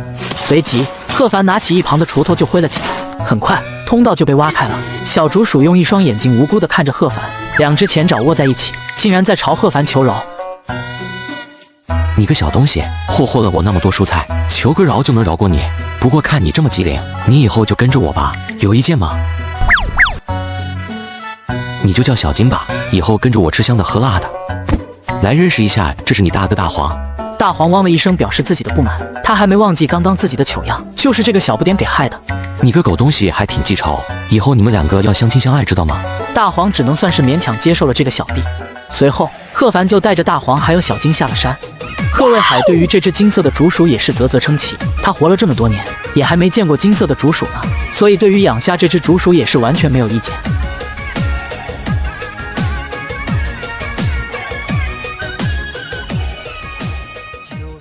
下午，贺卫海夫妇下田忙去了。贺凡正在侍候老爹的那些盆栽，看着眼前的这些盆栽，贺凡忽然想起了之前用灵气催发的那几盆，老爹拿去还多卖了不少钱。兴致一起来，贺凡就打算用灵雨来浇灌这些盆栽。上次提前供货，青海轩的鲤鱼给了3000块钱的补偿，虽说是补偿，但总觉得还欠着个人情。想到这，贺凡就开始在众多的盆栽细心的挑选起来，挑了一盆普通的玫瑰盆栽，他把盆栽搬到了自己屋子里。随即开始驱使行云布雨之术，细密的淋雨飘洒下来，那盆玫瑰花骨朵的颜色都变异了，成为了纯正的蓝色。玫瑰送美女正合适，而且鲤鱼的气质也比较适合蓝色。第二天清晨，贺凡一如往常般运着300斤的蔬菜和那盆蓝冰玫瑰到达了青海轩。李大美女又专门在这等我，我真是受宠若惊啊！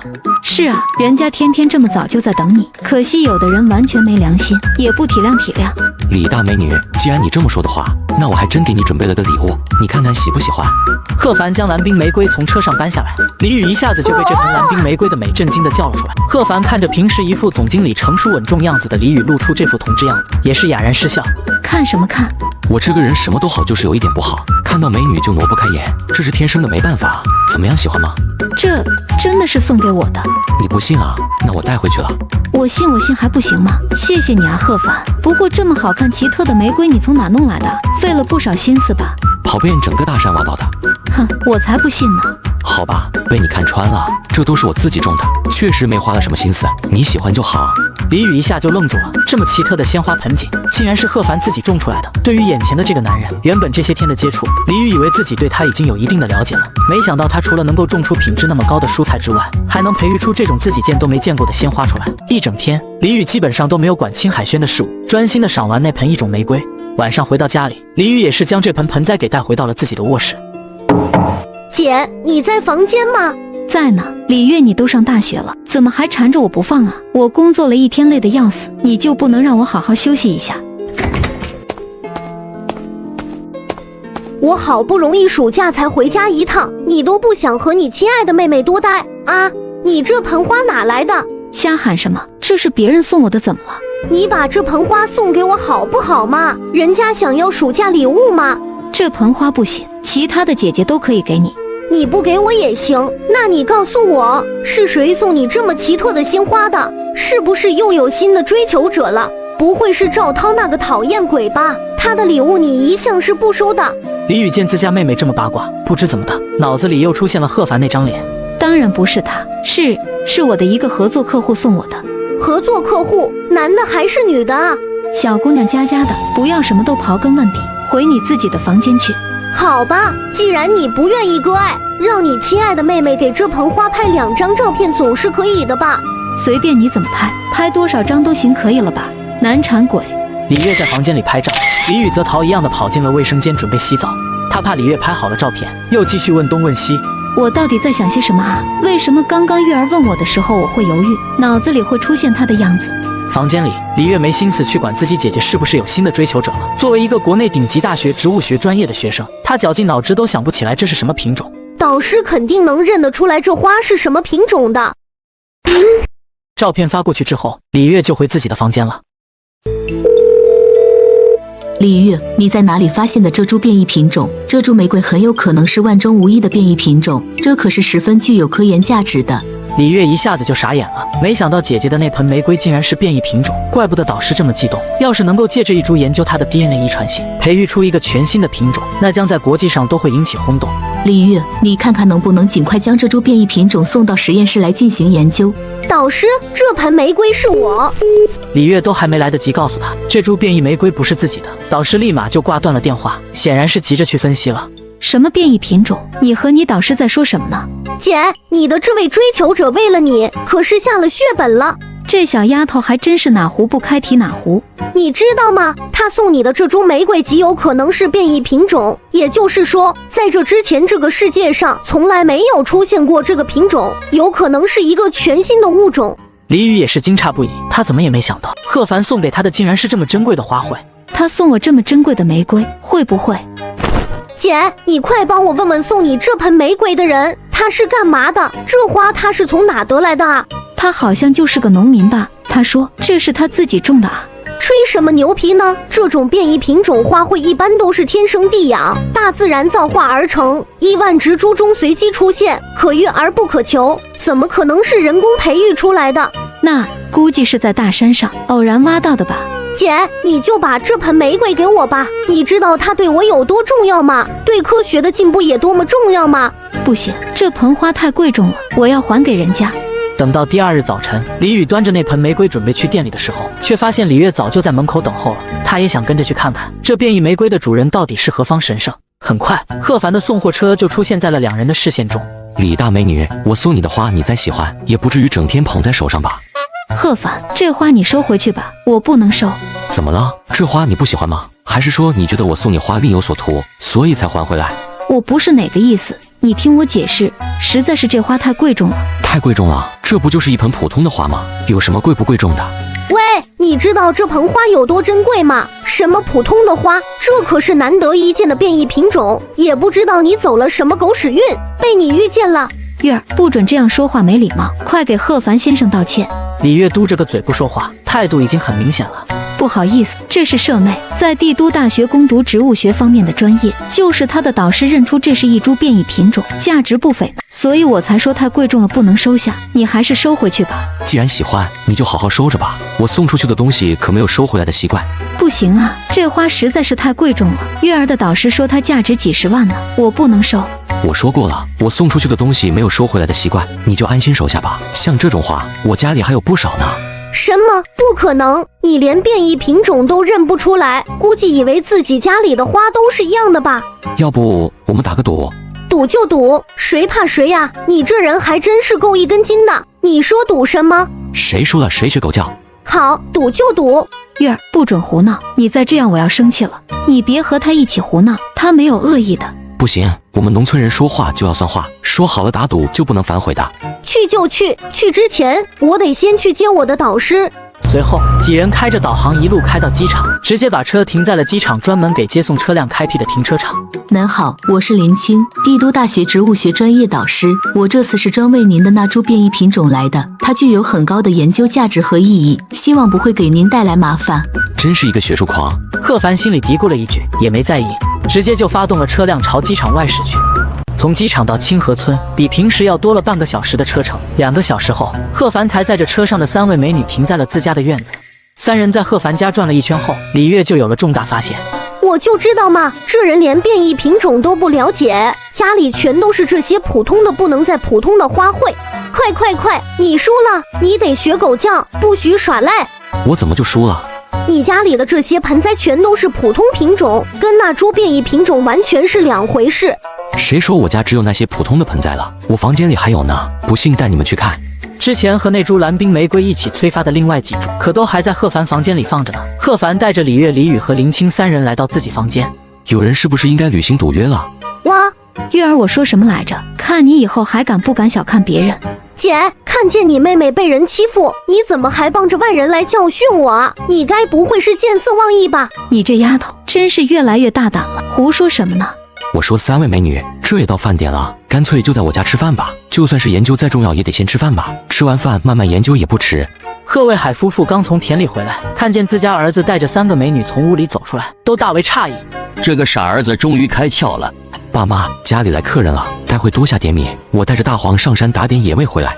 贺凡招呼了一声大黄，随后一人一狗就上山打野味去了。贺凡现在打野味根本不用自己操心，全是大黄出力。很快就发现不远处一个草窝里有只野兔在蹦蹦跳跳的觅食，是普通草兔，在我们这里不算是保护动物。大黄，把那只野兔给抓回来。大黄一下子就窜出去了，几个呼吸就追上了那只野兔。野兔被牢牢地按在他爪子下面，瑟瑟发抖。回到家后，贺凡把野兔交给老爹这个老师傅来收拾，自己则是到菜园子里摘了些蔬菜，交给老妈待会一起炒了吃。一家人一起动手，很快一桌香气扑鼻的午饭就做熟了。等到上桌的时候，贺凡就有些傻眼了。一向懂得待客之道的贺卫海夫妇，却自己早早上了桌，还一人占了一个位置。傻儿子啊，爸妈豁出这张老脸，也只能帮你到这了。贺凡察觉到了父母的心意，不禁就是有些脸上发红。这都什么事啊？二老真是想太多。你不坐下吗？坐就坐。大家动筷子都别客气，都是些乡下家常菜，别嫌弃啊。真是个烂泥扶不上墙的东西。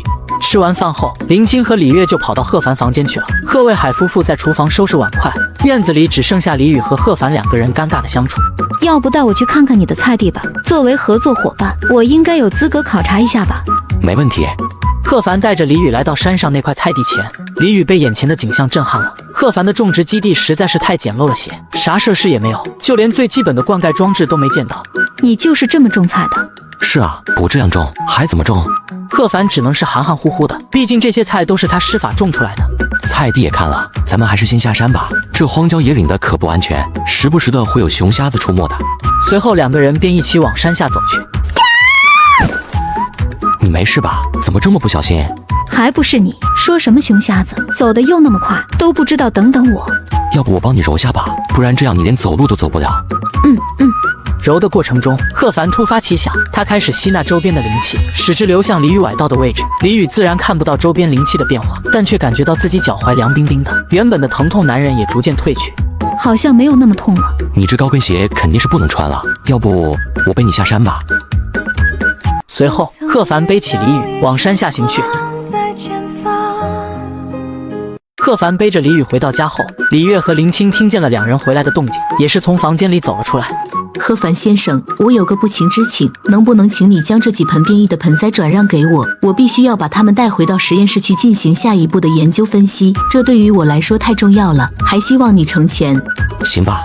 我和导师的研究经费不多了，你的这些盆栽能不能便宜点啊？这有什么？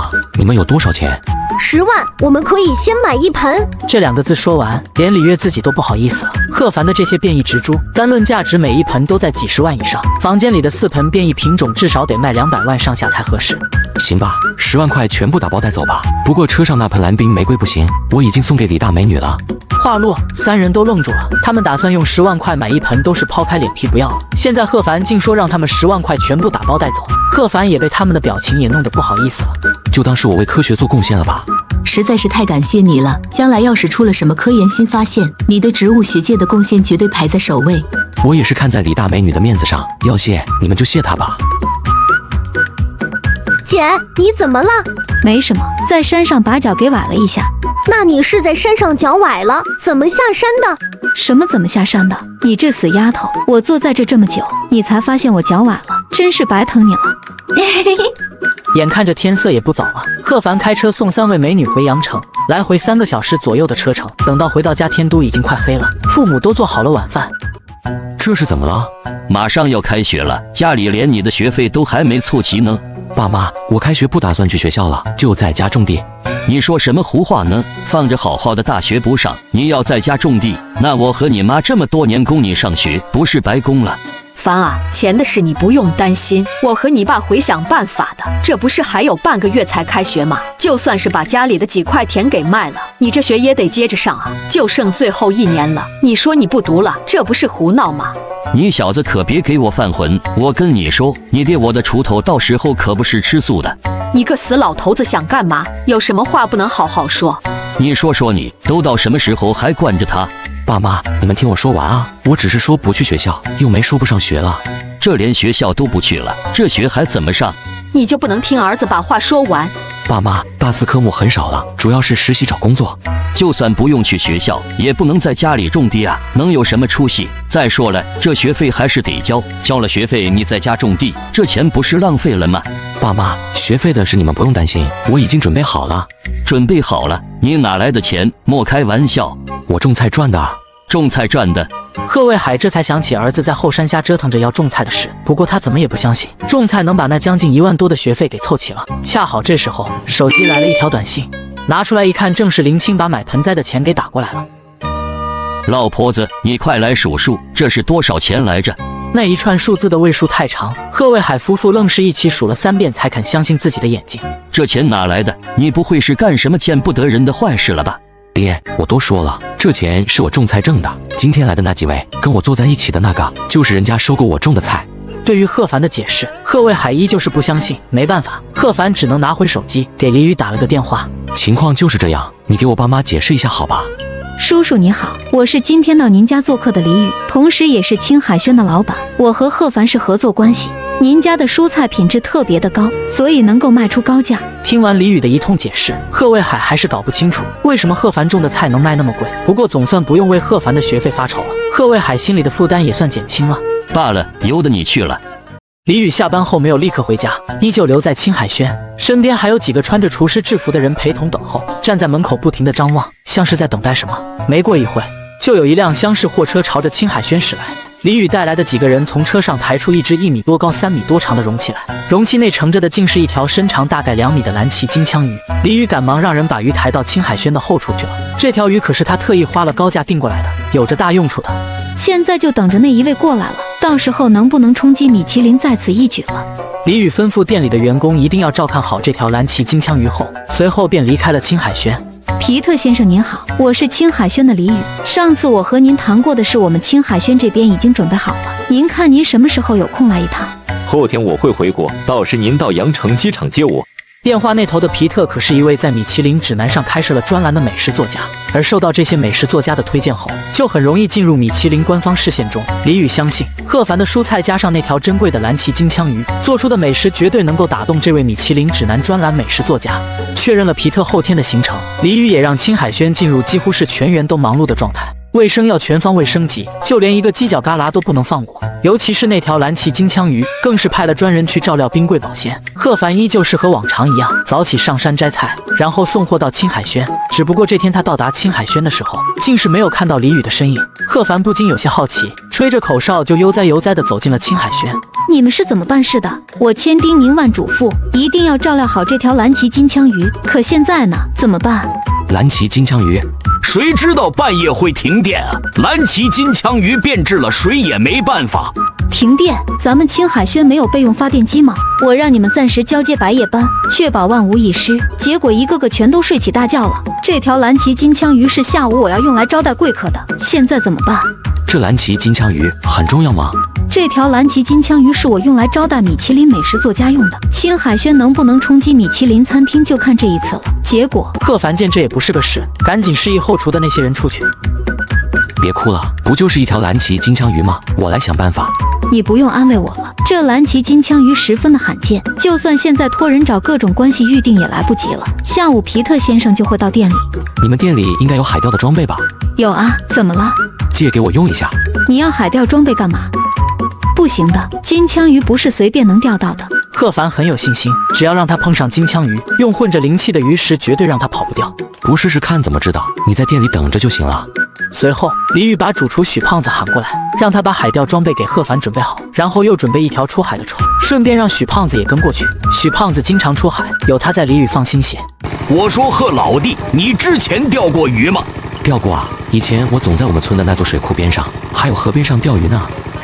那你出海钓过吗？没有啊，这还是第一次。这大兄弟可真他娘的是个神人啊！这就敢出海钓，还想钓蓝鳍金枪鱼。我说贺老弟啊，那你打算用什么来钓蓝鳍金枪鱼啊？面粉加香油，我在村里就用这个钓的，效果挺好的。就在此时，许胖子也将船停在了海面上。贺凡估计了一下，这船也就才开了半个小时不到就停了。要说在这浅海地域能钓到蓝鳍金枪鱼，贺凡自己都不信。怎么停船了？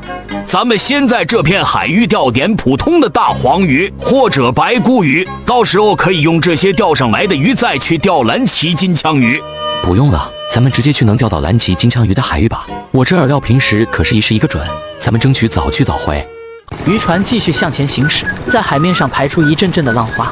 2个小时后，终于来到一片广袤的海域，这里已经属于外海的范畴了。这里就是深海了。这片海域之前据说有人看见过蓝鳍金枪鱼，吸引了一大批的海钓爱好者过来试试运气，甚至还有渔业公司也派过专业渔船来，不过都是一无所获。贺凡拿出许胖子准备的海钓竿，打算开始钓蓝鳍金枪鱼。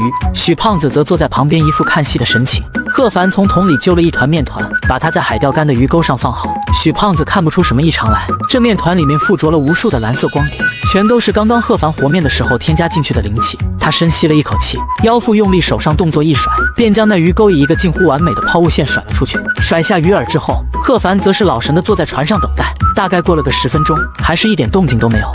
我说贺老弟啊，要不咱们就算了吧，你没试过海钓，不知道这里面的门道，你这饵料是钓不上来的。许胖子的话还没说完，他和贺凡2人就同时注意到了不远处海面上的浮漂有动静，估计是条杂鱼。这片海域根本就没有什么有价值的鱼群，钓上来也没啥意思。贺凡没有理会许胖子，专心致志地操控起钓竿来。他感觉到这上钩的应该是个大家伙。龟，这什么情况？头一钩就是黄唇鱼。怎么，老许你认得这鱼？这鱼叫做黄唇鱼，难得一见啊！这10几斤的黄唇鱼身上的鱼胶，怎么着也得价值上10万了。单论价值的话，甚至超过了蓝鳍金枪鱼。李宇要的是最具有食用价值的蓝鳍金枪鱼，能够俘获那个什么米其林美食作家。这黄唇鱼的味道肯定不行，看来还是得继续钓下去啊。可惜了，不然的话，光这一条黄唇鱼就能够交差了。这条黄唇鱼的上钩，贺凡也确认自己的鱼食对海里的大鱼同样有作用。之前10分钟没动静，也是因为这片海面本身就没啥鱼。这条黄唇鱼应该是从其他海域被灵气给吸引过来的。接下来，贺凡不停地甩钩、收线，再甩钩、再收线，不同品种、各式各样的鱼类，就跟他娘的不要钱一样，不停地上钩。他娘你，怎么这么多傻鱼？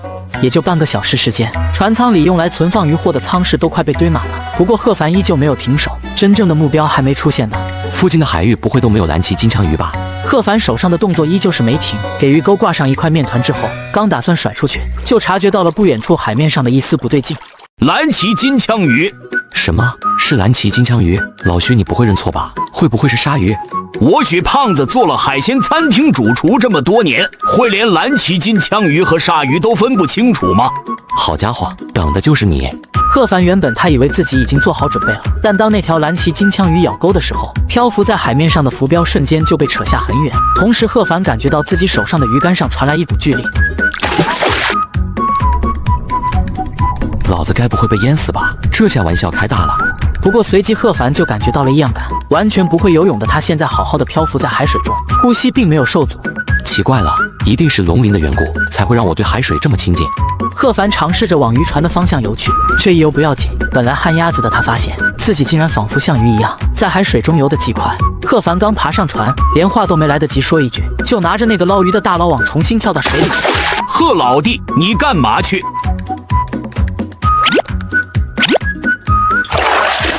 咱们现在返航回去，应该还来得及。李宇在青海轩等到12点，见贺凡还没回来，只能先坐上车前去机场接人。皮特先生你好，还记得我吗？美丽的小姐，我自然不会忘记你，只是我这次来的目的可不是为了欣赏美女，咱们还是直接去你的餐厅吧，毕竟你也不想咱们把时间浪费在除了美食之外其他事情上吧。啊，那那是自然。随后，李宇把这位皮特先生请上了车，往青海轩驶去。贺凡和许胖子把鱼运回青海轩时，正巧赶上李宇的车从机场回来。他真的钓到了蓝鳍金枪鱼？李宇小姐，这是为我准备的吗？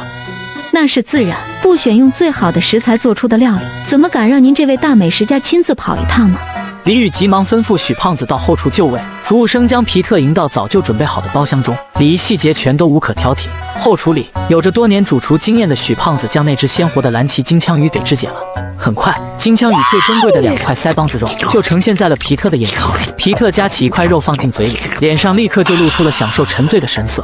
李宇小姐，非常感谢您的款待。这条蓝鳍金枪鱼的肉质算是最上乘了，在霓虹都很难品尝到这么纯正鲜美的，我很满意。我知道你这次请我来的意思，但仅凭这一条蓝鳍金枪鱼恐怕并不能达成所愿吧。毕竟这蓝鳍金枪鱼刺身，只要买到货，全世界有数不胜数的餐厅能够制作。皮特先生，这条蓝鳍金枪鱼只是为了表达我们青海轩的诚意和对您的感谢罢了。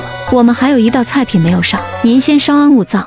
李宇给一旁的侍应生使了个眼色，侍应生心领神会就下去了，去通知后厨的主厨许胖子上正菜。很快，一道时蔬什锦就被侍应生给端了上来。皮特看到盘子里就是一道普普通通的蔬菜，心中就有些不快了。李宇小姐，我还不饿，对于乱七八糟的东西根本没胃口，所以这道菜你还是端下去吧。皮特先生，这就是我们给您准备的压轴菜品，请您品尝。皮特听完李宇的话就有些生气了，就在他想要发怒离席的时候，却闻到了一股独特的清香。这香味如此独特，难道这盘蔬菜真有什么奇特之处？他夹了一筷子蔬菜放进嘴里，一瞬间仿佛受到了什么惊吓一般，露出了完全不可置信的神情。很快，这一盘子小分量的时蔬什锦就被他全都给消灭了。李宇小姐，不得不说，你的这道菜品彻底的把我征服了。这就好，希望您能够满意。你放心，下一期的米其林指南专栏，我一定会将你的青海轩着重介绍，尤其是这一道时蔬什锦。说实在的，即便是没有那道蓝鳍金枪鱼，仅凭这一道菜品，你这青海轩也足够入选米其林星级餐厅了。送走了皮特后，李宇把许胖子叫了过来，询问了一下那条蓝鳍金枪鱼还有其他珍贵鱼类的事情。许胖子当即就滔滔不绝地讲述起来，在他嘴里，贺凡已经被吹成无所不能的神人。李宇听了以后也是小嘴微张，没想到贺凡为了自己，竟然跳下海和金枪鱼搏斗，心里被一股暖流给完全占据了。您的账户到账70万元。贺凡正不明白怎么回事的时候，李宇的电话就打过来了。钱是你打过来的啊？这是那条蓝鳍金枪鱼还有黄唇鱼，给你算了个整数，谢谢你贺凡。你干嘛这么客气？这都是小事。再说了，你不是给我付钱了吗？各取所需嘛，不是？难道我们只是在做交易吗？我不是早上看你哭得太伤心了吗？要不然我才不出海呢，累死个人。听到这话，电话这头李宇立刻就又转阴为晴了。3天之后，最新一期的米其林指南就刊发了，吸引了不少美食爱好者专门跑到羊城来品尝那道时蔬什锦。青海轩也顺理成章入选米其林1星餐厅行列。李宇特地选了一个好日子，为米其林1星餐厅重新开业。姐，你请了赵涛啊？他怎么来了？我根本没请他，是他自己要来的。阿宇，你这青海轩入选了米其林1星餐厅重新开业，怎么不通知我啊？我好给你准备一份大礼啊！赵涛透过墨镜不停地将视线在李宇身上扫视，眼中更露出了猥亵的目光。真是匹极品的胭脂马！谁让你叫我阿宇的？赵涛，我和你不熟。再说了，我没邀请你，你来干嘛？还是匹烈马，不过我就喜欢骑烈马。你不邀请我，我就不能来了吗？我是来吃饭的，不行啊？难道你开餐厅还有把客人往外赶的道理吗？我说赵涛，你怎么这么没皮没脸的？我姐姐对你根本没感觉，你怎么跟个狗皮膏药，还缠着我姐不放啊？这小丫头片子这几年倒是发育起来了，比起她姐倒是一点不差。要是能够同时把这2匹胭脂马骑在下面，那就太爽了。就在赵涛还在意淫着怎么把李宇、李月这对姐妹花全都收入囊中的时候，外面传来了一阵汽车发动机的响声。只见一辆面包车停在了那辆保时捷旁边。没屁用，装不了几斤菜，比我的神车差远了。这好几百万的车，怎么就比不上你的车了？你这人真有意思。嘿嘿，我就那么一说，我这不是买不起吗？酸一下不行吗？赵涛看着李宇在那个穷土鳖面前都笑成什么样子了，眼中就积聚起愤怒的火焰来，看向贺凡的眼神也是阴毒无比。这人谁啊？跟我抢了他女人一样，他娘的！这么看着我怪瘆人的。他叫赵涛，是个花花公子，不用理他。强子，带几个人过来，帮我收拾个人。明白。小子，要怪就怪你自己，招惹了不该招惹的女人。剪完彩后，青海轩也正式重新营业了。外面早就有不少的食客等到不耐烦了，全都是冲着米其林1星餐厅的名头来的。李宇也忙得不可开交。贺凡见这情况，懒得在这里添乱了，开着自己的那辆2手车就回家了。只不过一路上，贺凡总觉得有一辆车一直在不紧不慢地跟着自己。强子，你还等什么呢？撞上去，把那小子给我收拾了。之前在市区人太多也就算了，现在这山路根本没人怕个鸟。涛哥，您别急啊，您看看这山路窄的，只能过一辆车，超车都做不到。要是咱们撞上去打草惊蛇，那小子开着车一个劲的跑，咱们拿他一点办法都没有啊！要我说，咱们跟着他，到了地方想怎么收拾他都行。哼，穷土鳖也敢动老子的女人，等到了地方看我怎么收拾你。对，敢和我们涛哥抢女人，真是吃了雄心豹子胆了。到了地方，涛哥您说要怎么收拾这小子，我们兄弟保管给他整得明明白白的。给我把这小子2条腿给废了，让他给我在轮椅上坐几个月，好好老老实实冷静一下。我的女人也是他能动的，到时候好处少不了你们的。一直开到自家的院子门口，贺凡下了车，那辆车随即也是稳稳停了下来。贺凡一见到赵涛就明白了，这是来找茬的。几位一路从阳城跟着我到家，不会是专门为了送我的吧？要是这样，那我还真得好好谢谢几位的盛情啊。你小子还真是不怕死啊，胆子倒是挺大，只不过你惹了不该惹的人。啊，我惹谁了？哼，今天就让你死也死个明白的。李宇是我的女人，你知道吗？我说大兄弟啊，你何必呢？找这么多人跟着我，这不显得你自己没胆量没本事吗？你小子死到临头还挺猖狂，我们涛哥这是不想脏了自己的手。废物就是废物，女人不要你，想出气也只敢找些小混混来撑场面。你说你不是废物是什么？强子，你们还等什么？还不给我上？不仅是2条腿给我废了，2只手也别留着了。兄弟们都听见涛哥的吩咐了，把这小子给我整得明明白白的。大黄，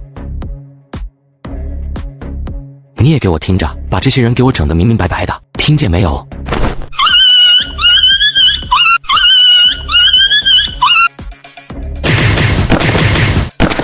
哎呦，痛死我了！涛哥，这怎么办？赵涛虽然被那条凶恶的土狗吓得已经开始身体发抖了，可还没打算就这样认栽。王队长，救命啊！这里有人纵容恶犬伤人，已经咬伤了好些人了，你快带人来啊！你现在在哪里？我把位置给你发过去。小子，我已经报警了，你可千万别胡来，到时候到了局子里，你吃不了兜着走。他娘的，这下惹麻烦了，到时候免不了要去局子里一趟了。这个愚蠢的富二代倒是有点小聪明。大黄，我先进去歇着，你把这2个人给我看好了，要是他们乱动的话，你看着办。涛哥，好汉不吃眼前亏，我看我们还是不要冒险了。别急，等着王队带着人过来，我看这小子还敢不敢嚣张。我跟王队长可是老交情了。赵涛嘴里的王队长是阳城市刑警队的一名队长，这赵涛虽然和他认识，但王队长根本没把他放在眼里。王队长，救命啊！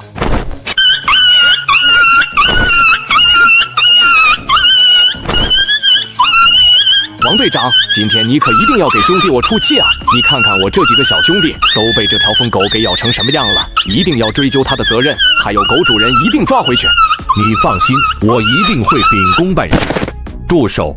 大黄回来，这下麻烦更大了，咬了警犬可不好收场。你好，我们是阳城公安局的，接到报警说这里有恶犬咬伤数人，还希望你配合我们的调查，跟我们走一趟。你的这条狗恐怕也要跟我们走一趟。警车载着贺凡和大黄到了阳城公安局，一下车，贺凡就看见一群警察严阵以待，旁边还有一个大铁笼子，显然是给大黄准备的。还得麻烦你让他配合一下。贺凡拍了拍大黄的脑袋，大黄就乖乖地钻进那个笼子里去了。随后立马就有一个穿着白大褂的人，拿着一支类似于气枪的枪支，朝铁笼子里的大黄开了一枪。你们干什么？不要紧张，只是麻醉枪而已，不会对他有什么伤害的。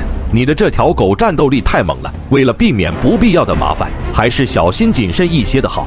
这时候，那条被大黄咬伤的罗威纳警犬也被抬下了车。白大褂赶紧上前查看警犬的伤势，贺凡这才知道这是警队专门负责警犬的兽医。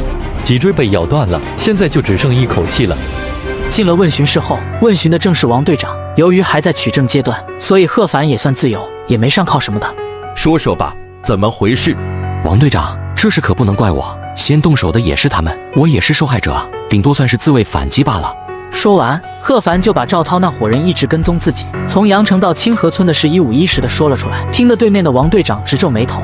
你去把咱们市里从青海轩到清源县界的那条路上所有的监控都调出来，看看是不是和他说的一样。警员接到命令后出去，不到半个小时就回来了，在王队长旁边耳语了2句。不好意思，让你来局里一趟，我们也是例行公事，现在案情也差不多搞清了。没事，配合调查是我们应尽的义务。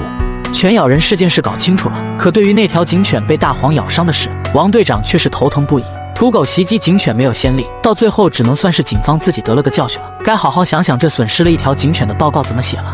王队长，我可以走了吗？谁把我的大黑搞成那样的？你们别拦着我！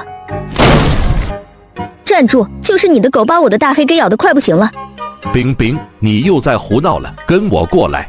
王队长把他拉倒一边，嘀咕了几句，告知了整件事情的来龙去脉。哼，以后别让我再看见你。小兄弟，你别见怪，刚刚那位可是我们警队的沈干事，咱们警队的警犬都是他来负责训练的，平时最看重那些警犬的就是他。贺凡这才明白是怎么回事，苦笑了一声就说没事，由王队长领着走出了问询室。走到门口时，却又看到了刚刚那火爆的身影，此时正蹲在那条罗威纳警犬前面，肩膀有点抖动。你还在这干嘛？我不是说了吗？以后别让我看见你。你不想看见我没关系，就是不知道你以后还想不想再看见这只警犬。你什么意思？你的狗把我的大黑咬成这样，我不找你的麻烦，已经是看在王队的面子上了。你要是再说风凉话，我就对你不客气。还真是那啥无脑啊！既然你以后不想再看见这条警犬，那就当我没说过这句话喽。你这话什么意思？难不成你有办法救大黑？那要看你想不想救喽。想救的话，就给我准备一间房间，不准有人进来打扰。我看你这条警犬好像可撑不了多久了。沈冰冰把贺凡领进了一间没人的警务室，她把警犬小心翼翼地放下，然后就出去把门给关上了。你叫大黑是吧？碰到我算你运气好，狗命不该绝。贺凡随即开始施展行云布雨之术，召唤出云团来，蒙蒙的细雨飘洒落在警犬身上，那些大黄造成的伤口也开始渐渐愈合。等到云团散去，这只罗威纳警犬早就自己站了起来，然后依偎在贺凡的脚边，样子很亲昵。此时房间外面，沈冰冰和一众警员都焦急地等待着，但绝大部分人除了焦急之外，对于贺凡能够治好大黑这件事是压根不相信的。你们觉得靠谱吗？这完全没有科学依据啊！要我说，这小子根本就是吹牛的。大黑都成那样了，李晨都说没救了，他能有什么办法？李晨就是那位穿着白大褂的兽医，听到有人提起自己，把头低了下去不说话。就在众人闭口不言之际，办公室的门被打开了。大黑，这什么情况啊？刚刚还在濒死边缘，现在就好好的站在这了。众人甚至惊奇地发现，大黑不仅仅是恢复了生命力，原本身上的那些伤口也全都消失不见了，浑身的毛发比之前更加的乌黑油亮。大黑，快我抱抱，你可担心死我了。沈冰冰原以为大黑会兴奋地扑进自己怀里撒娇，可现在竟是动也不动了，而是疑惑地看着贺凡。去吧。仿佛听到了号令，站立在原地的大黑这才扑到沈冰冰的怀里。沈冰冰欣喜的同时也是疑惑不已，大黑现在怎么好像对这个人言听计从了，连自己的话都不听了。他站起身来，想把大黑带出这间办公室，结果大黑又是屁颠屁颠地跑回了贺凡的脚边蹲着，跟个乖宝宝一样，根本就不听沈冰冰的命令了。你好好在警队待着，我有空回来看你的。听见贺凡这么说，大黑才跑回到沈冰冰的身边，把周边一众警员包括沈冰冰全都是看呆了。美女警官，我以后可以光明正大的出来了，不用担心被你碰到了吧？沈冰冰听到贺凡的话，知道他是在调侃自己之前让他以后不要被自己看到的，不由得有些羞恼。他别有风情地横了贺凡一眼，就带着大黑离去。出了局子，贺凡让人把大黄给放出来了。他刚刚帮了警队一个大忙，这种小事自然不会有人为难。大黄很快就被从铁笼子里放了出来。带着大黄出了警局后，贺凡就犯起愁来了。自己是坐警车来的，总不能麻烦人家警车再把自己送回去。杨城又没有到清河村的车，贺凡站在警局门口想了想，只能给李宇打了个电话。怎么了？你之前可是从来不给我打电话的。那个，你能不能过来把我送回家？你在哪？那个杨城公安局门口。李宇以为贺凡出什么事了，当即就挂断了电话，开着自己的车就往杨城赶去。等到了局门口，看见贺凡毫发无损地站在那后，才松了一口气。随后，贺凡带着大黄上了李宇的车。怎么回事？你怎么在局子门口？贺凡不知道该怎么说，不过看着那双带着关切而又较真的明眸后，知道糊弄不过去，只能是把今天发生的事一五一十的说了一遍。对不起，都怪我连累你了。你这是说的什么话？哪能怪到你的头上去？要怪就怪赵涛那只生儿子没及的癞蛤蟆。你说他生儿子没及就算了，癞蛤蟆又是个什么道理？因为他癞蛤蟆想吃天鹅肉啊。赵涛是癞蛤蟆，那你呢？我怎么着也得是好蛤蟆吧？虽说都吃不上天鹅肉，但至少比他强些。谁说蛤蟆吃不上天鹅肉的？贺凡听完就是一愣，刚才自己只顾着口花花了，完全没听出李宇的话中深意。此刻要是再听不明白，那就真是个蛤蟆了。李宇把贺凡送到家后，就返回了青海轩，因为成为了米其林一星餐厅，青海轩重新开业后的生意忙都忙不过来。但两人都知道，他们之间的关系已经发生了一些微妙的变化。而此刻的赵涛整个人都是懵的，报警不仅没整到贺凡，反而是把自己给折进去了。这下赵涛慌了，赶紧就是各种找人托关系，希望能把自己给捞出去，甚至连他老爹都出动了，找到阳城市局的一位副手，在过问后都没有能够把他给捞出去。群性滋事，差点连累的死了警犬，得罪了冰冰姐，你还想给你捞出去？别说是副的了，就算是正牌局长来了，也不敢把你给放出去，还是老老实实在这待着吧。这冰冰姐是谁？我怎么得罪她了？她又是什么身份？能有这么大的能量，连阳城公安局的副手都捞不出我？冰冰姐可是省厅的千金，你说说谁能救你？谁叫你没事找事，要去找那个叫贺凡的麻烦？你这种社会的渣子，在里面好好待上一段时间，才对得起人民。你这孩子跑哪去了？没什么事吧？我能出什么事？他们都说你被警察带走了，我和你妈去乡里的派出所找，人家又说根本没出过警，我和你妈都快急死了。没事，警察只是找我了解一下情况而已，我这不是回来了吗？警察找你了解情况，你该不会是做什么犯法的事了吧？贺卫海想起儿子银行卡里的那些钱，之前就总觉得有些不对劲，所以这一下就认定贺凡肯定是做了什么违法的事。老爹，你就这么不信你儿子吗？要是我做了什么违法的事，警察能放我回来吗？在贺凡再三保证绝对没有做犯法的事后，贺卫海才算是放下心来，一家人开开心心的准备起晚饭来。贺凡这些天除了去山上种菜之外，一有时间就带着许胖子出海钓，每天的渔获都让海边的渔民眼红。贺凡得来的渔获全都卖给青海轩，7、8天的时间又卖了将近150万，其中最大头的就是一条足7、80斤的黄唇鱼。经李宇介绍，黄唇鱼卖给了制药商，单这一条黄唇鱼就卖了80多万。对于能够收到这么足金的黄唇鱼，制药商也很满意。人比人气死人啊！我做主厨这么多年，也没赚着什么钱。贺凡出来海钓跟完似的，就有100多万进账。第二天，贺凡没有出去海钓，准备在家休息。大白天的就知道躺床上，别躺了，快到后院帮忙施弄盆栽。行，我这就来。贺凡跟着贺卫海来到后院，后院的盆栽已经长到齐肩高，过几天就能拿到集市上去卖了。贺凡心不在焉地修剪着盆栽，耳边传来一阵噼里啪啦鸡飞狗跳的声音。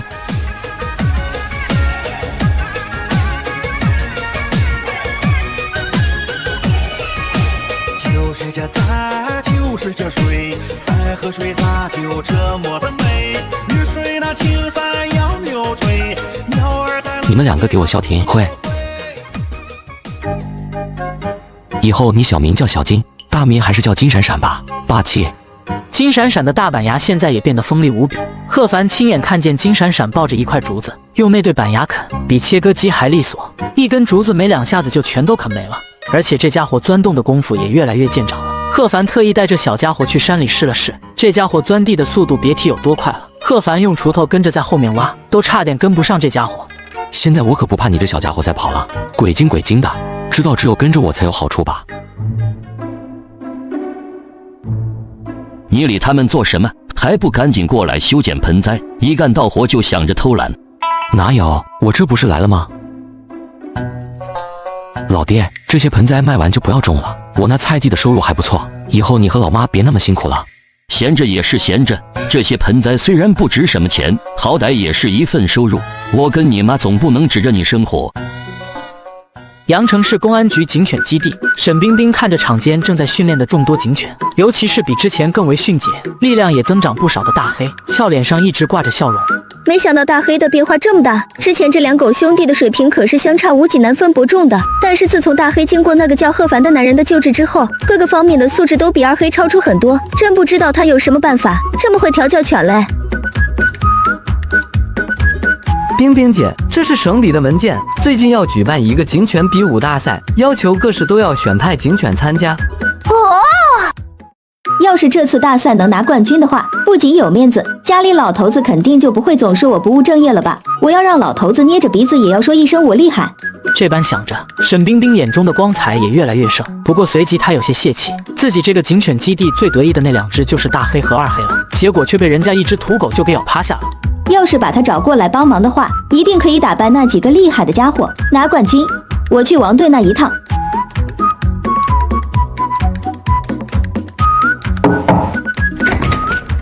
我说冰冰啊，你下次能不能等我答应了再进来啊？说吧，找我什么事？王队长，当然是找你来帮忙了。我们警犬基地最近要参加省里的警犬大比武，你知道吧？知道啊，可是这不是你们警犬基地的事吗？怎么找到我这了？难不成有什么要我配合的？猜对了，还真有件事需要您帮忙。我想要一个人的电话号码。电话号码？你想要谁的？就是上次你们抓回来那个叫贺凡的，他的狗把大黑给咬伤的。我想请他回来帮忙训练咱们的警犬。王队长立马翻找起那天的问询记录来。一般到过局子里的人都是会留下基本资料，其中就包括联系方式的。贺凡的资料很快就被他调了出来，赶紧递给沈冰冰这位姑奶奶。沈冰回到了警犬基地，就立马拿出手机，照着号码给贺凡打了过去。你好，请问你是贺凡吗？我是阳城公安的沈冰冰，还记得我吗？我是，怎么沈大警花找我有什么事？按照您的吩咐，我最近可没敢出现在你面前啊，你没必要专门打电话过来寻仇吧？咱们开门见山吧，我这次是想求你帮个忙，帮我训练一下警犬基地的警犬。训练警犬啊？太巧了，我刚好没空。说完就直接挂断了电话。电话那头的沈冰冰一下子就愣在原地了。原本以为只要自己开口求这人帮忙，应该是手到擒来，没想到对方干脆的拒绝了不说，还挂断了电话。这一下可气得不行。但想到这警犬比武大赛对自己的重要性，他又不得不去求贺凡。贺凡，我给你道歉还不行吗？你能不能帮帮我？我答应你还不行吗？算是我求你了，哭个毛啊！听到贺凡答应，沈冰冰心里才算是好了一些。让你给我气受，原来你吃这套啊！第二天，贺凡给青海轩运完蔬菜后，直接开着车来到阳城局门口。沈大警花，我可是如约而至，咱们直接去你那个什么警犬基地吧。得，算你守信用，跟我来。跟着沈冰冰越过办公大楼，一直走了将近200-300米，就到了警犬基地。贺凡刚走近，突然一道大大的黑影朝着贺凡袭来。好你个狼心狗肺的大黑，我对你这么好，竟然还比不过一个外人。你们那个警犬比武大赛要选派几只警犬去参赛啊？2只啊。那我就帮你训练2只警犬好了，你自己决定哪2只吧。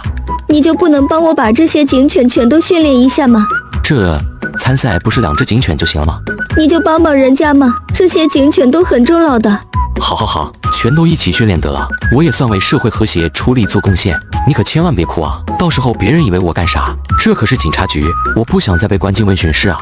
果然男人都是大猪蹄子，就喜欢娇滴滴说话的女人，肤浅。跟我来吧。贺凡一听就知道自己着了人家的道了，不由得叹了一口气，暗恼自己可真笨啊。这人还挺有意思的。警犬基地，其他警员此时也注意到了贺凡的到来。那天大黑受伤垂死的时候，他们可是见识过贺凡的手段。这次的警犬比武大赛有希望了。还是和上次救治大黑一样，贺凡提出自己需要一个安静不被打扰的环境。沈冰冰干脆命令所有人，包括他自己，全部都出去，把整个警犬训练场都留给了贺凡。去把你的兄弟们都叫过来吧，有好处。大黑原地就叫了一嗓子。很快，警犬基地所有的警犬就全都往贺凡这边奔来。随后，贺凡开始施法召唤灵女。不一会，所有警犬都沐浴了一遍灵女后，训练场的大门被打开，外面等候的沈冰冰还有一众警员走了进来。眼前的场景却是让他们目瞪口呆。警犬基地所有的警犬全都围在贺凡脚边打转，亲密的跟簇拥着偶像的脑残粉一样，搞得贺凡连路都走不了。你到底用了什么办法，让这些警犬这么听你的话？贺凡摸了摸头，沉默不语。我说出来你也不会信啊！全都给我排好队让开，走路都走不了了。贺凡话音刚落，那群警犬就像是得到了命令的战斗部队一般，迅速排好了队，给贺凡让出了一条能够行走的通道来。好了，任务完成了，我得先走了。贺凡趁机逃之夭夭，根本不给沈冰冰待会施展演技的机会，要不然还真不一定能吃得消这位美女锦花梨花带雨的样子。你等着，迟早我会弄明白方法的。很快就到了全省警犬比武大赛的日子，沈冰冰精心挑选的2条参赛警犬，正是大黑、二黑两兄弟。冰冰那个小丫头片子，当初非要缠着我学训练警犬，我就教了她几招，她那点技术还能飞上天去。对，阳城那几个混小子全都是我们教出来的，胆子肥了还敢和我们叫板，咱们几个师傅还能让他们给我比下去了？不知天高地厚的小崽子，待会就让他们知道什么才是真正训练有素的警犬。就他们训练的那几只，用来给警局看门还差不多。沈冰冰在不远处看着这几位训犬高手脸上的神情，不用听他们说就猜到内容了。待会你们看了本姑娘的警犬表现，可别惊掉了下巴，敢瞧不起本姑娘。你们2个平时吃里扒外就算了，今天一定得给我好好表现，听见没有？很快，大赛就开始了。第一项进行的就是警犬基础服从，也就是考察警犬对于命令的服从程度。前面几组都是中规中矩的表现，终于轮到沈冰冰的大黑和二黑上场了。坐下，蹲起，齐步走。沈冰冰的每一个指令刚刚下达，身旁的大黑和二黑就立马丝毫不差地执行了起来。尤其是齐步走的命令，需要2只警犬同步进行，这2兄弟也完成的丝毫不差，让台下的其他参赛者都看呆了，毫无疑问地拿下了这一项的最高分。在之后的各种项目中，大黑和二黑两兄弟每一次都是用时最短，最后也毫无疑问，大黑、二黑两憨货拿下了警犬比武大赛的冠军。第二天一早，沈冰冰刚到警局，就给贺凡打去了电话报喜。你现在可是我们警犬基地，甚至是阳城局的第一功臣，以后有什么需要我帮忙的，尽管说，我罩着你。听着沈冰冰豪迈的话语，贺凡也感觉有些好笑，不过多一个朋友总是没错，贺凡随嘴就应了下来。挂断电话，贺凡也陷入了思索。这淋雨能浇灌蔬菜，让蔬菜的品质得到变态般的提升，对于像大黄和那群警犬也有很大的好处。如果把灵气喂给那些养殖动物的，不知道它们的肉质会不会有很大的提高。要不是大黄那个狗东西，也算是立下了汗马功劳，不然怎么也得搞一锅炖狗肉尝尝鲜。灵光在贺凡脑袋一闪，就再也消散不掉了。贺凡开着车往青海轩的方向驶去，从青海轩拿了海钓装备，又租了一艘渔船，他又踏上了海钓的旅途。经过这么多天的海钓，贺凡已基本掌握了渔船的操控，现在不用次次都把许胖子给带上，自己一个人就能单独出海。渔船行驶了1个多小时，才堪堪离开前海区域。他在鱼钩上挂好制作好的鱼食，就出钩进袋了。果然没一会，海面底下传来一阵阵的拉扯。贺凡估摸了一下力道，手上一用力，就将那条上钩的鱼给提了起来。是一条普通的红鳟，不过体型较大，也算是不错的货色了。把这条红鳟钓上来之后，贺凡没有急着继续出钩，而是办起正事来。他将那条红鳟放入船舱里，直接施展起了行云布雨之术来。淋雨飘落在船上，那条红鳟立刻就来了精神，嘴巴开始一张一合地吞噬着淋雨。贺凡没有继续海钓，直接发动渔船返航了。上了岸，他提着那条体型还算不错的红鳟来到了青海轩。许胖子，贺老弟，怎么今天出海就一条红鳟啊？平时你可是盆满钵满一大堆渔货啊！赶紧把这家伙收拾了，做成拿手菜，送到你们老板办公室去，我等着你啊！贺凡说完就往外走，留下满头雾水的许胖子。你怎么有空跑到我的办公室来？我今天来可是给你送了一份大礼，说不定你今后又能推出新菜品了。李宇听贺凡这么说，一下子就愣住了。青海轩上一个推出的新菜品可是那10书10景，贺凡说的新菜品自然不可能是什么普通的菜品。什么大礼？你快拿出来嘛！急什么？我已经让许胖子准备了。进来。许胖子端着一盘烹饪过后的红鳟走了进来。李宇疑惑地瞅了瞅那盘菜品，经营海鲜餐厅的他一眼就认出了盘中的鱼类。红鳟？难道这就是你说的新菜品？可这红鳟只是一种很普通的海鱼啊，别说比起蓝鳍金枪鱼、黄唇鱼之类的了，就算是普通的青石斑鱼也比这红鳟要稀罕些。老许，你也留下尝尝这红鳟的味道，一起品评品评。等到李宇和许胖子把鱼肉放到嘴里后，脸上都愣了，随即露出了惊奇之色。这肉质怎么与顶级的蓝鳍金枪鱼的肉质差不多？贺凡尝过这红鳟的味道后也算安了心，看来自己的试验成功了，以后只要自己想，这普通的红鳟肉质也能够媲美顶级海鲜蓝鳍金枪鱼。这只是我做的一个实验，现在看来结果还算理想。你说说这种品质的鱼肉能不能推出一个新菜品？当然了，这哪里是红鳟的味道，冒充蓝鳍金枪鱼都有些啊。看来我回家该准备一下搞养殖的事情了，只不过这海鲜是养不了了。清河村可没海，不过倒是有河，不过只要味道好，管他娘的是海鲜还是河鲜，不都一样吗？这种肉质的鱼类你能保证供应吗？你放心，自然没问题。我回去就着手养殖的事情。不过咱们青海轩之前就是以海鲜出名的，客人们各种鱼类也都吃腻了。贺凡一听就明白了李宇的担忧所在，他稍一思索，就想到了一种生物——螃蟹。谈起顶级鱼类海鲜，大家会想到蓝鳍、金枪鱼、鱼翅等等，但是要是说蟹类的话，还真没人能想到什么特色，顶多也就帝王蟹还说得过去。要是真能出个能打的，绝对引起轰动。从青海轩回清河村的路上，贺凡也一直在思索着养殖螃蟹的事情。村里虽然有水库，还有条河，但水库是绝对不可能给自己承包来养蟹的，那是灾年时候全村人的命根子。妈的，实在不行就花点钱，请人挖个鱼塘专门来养蟹。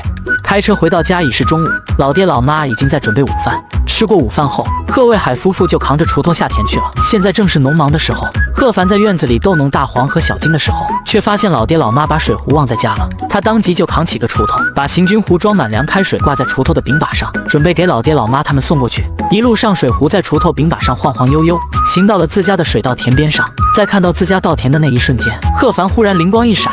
对了，我可以在稻田里养殖螃蟹啊，而且稻花蟹绝对算是大有特色。我这个猪脑子之前怎么没想到？贺凡眺望了一下父母的位置，就扛着锄头走了过去。你个糟老头子，水壶都忘了带了，幸亏有咱儿子，不然你想渴死我啊！贺卫海被全家的总司令骂了，只能是埋着头不说话，接着干自己的活。他知道还嘴的话会被骂得更惨。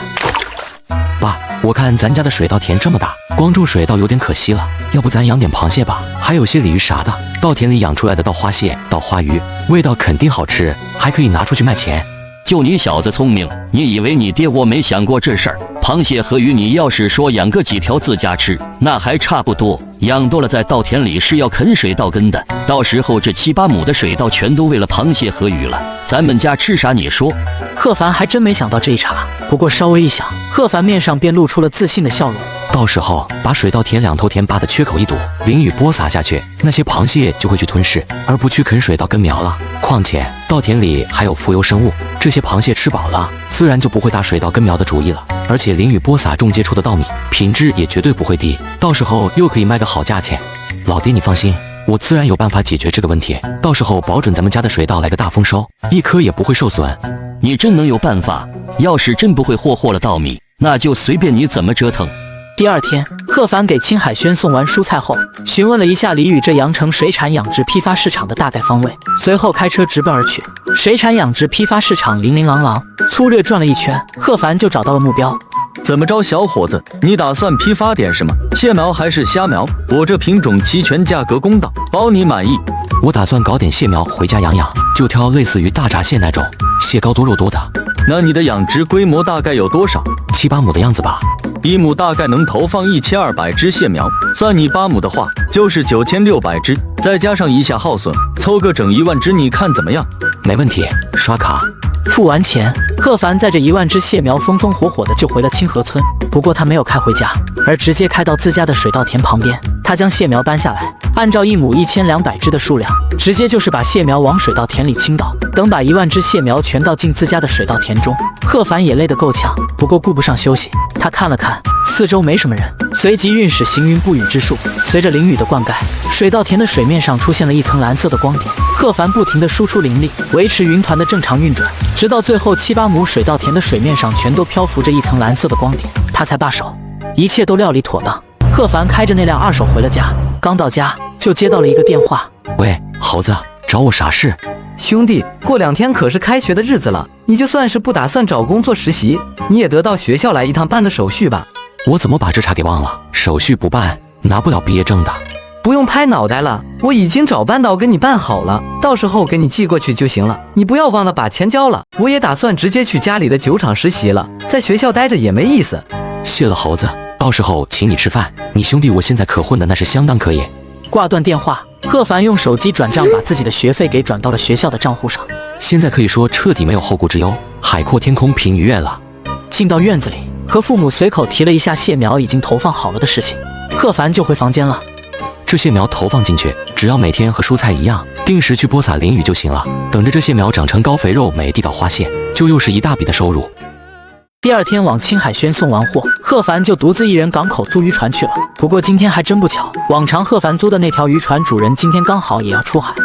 反正我也是要出海的，就当是收你一程啊。大哥，你出海干啥？我们渔民出海能干啥？去下点网碰碰运气罢了。那你们出来一趟能捕不少鱼吧？现在海洋饭不好吃啊，大部分就是赚个油钱，有时候甚至连本都得赔进去，还得受一肚子气。渔船行驶到下网捕捞的海域，渔船主将理好的渔网放到海里去。没意思，怎么是条红鳟？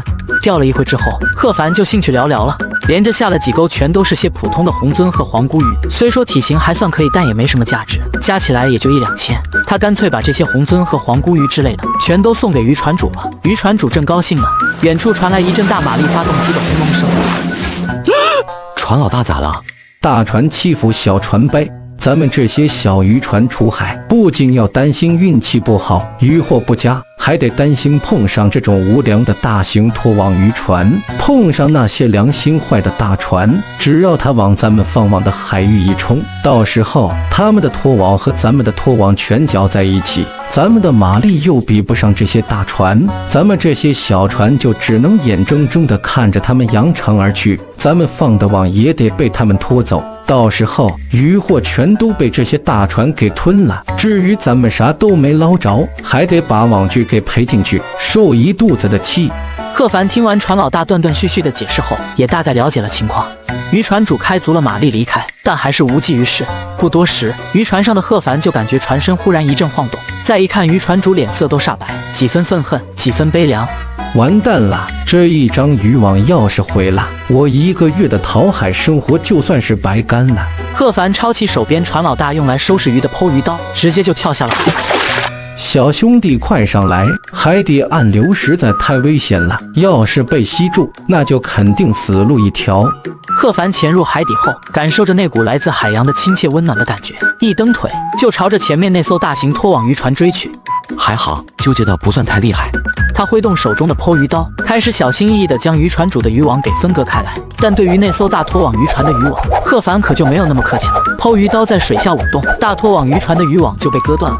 这也算是给你们的小惩罚吧，害人者人恒害之。很快，贺凡就游出了水面，爬上了船。渔船主瞬间就被贺凡这一顿操作给镇住了。船老大，别愣着了，赶紧走啊！渔船主当即就是调转船头，开足马力往来时的港口驶去。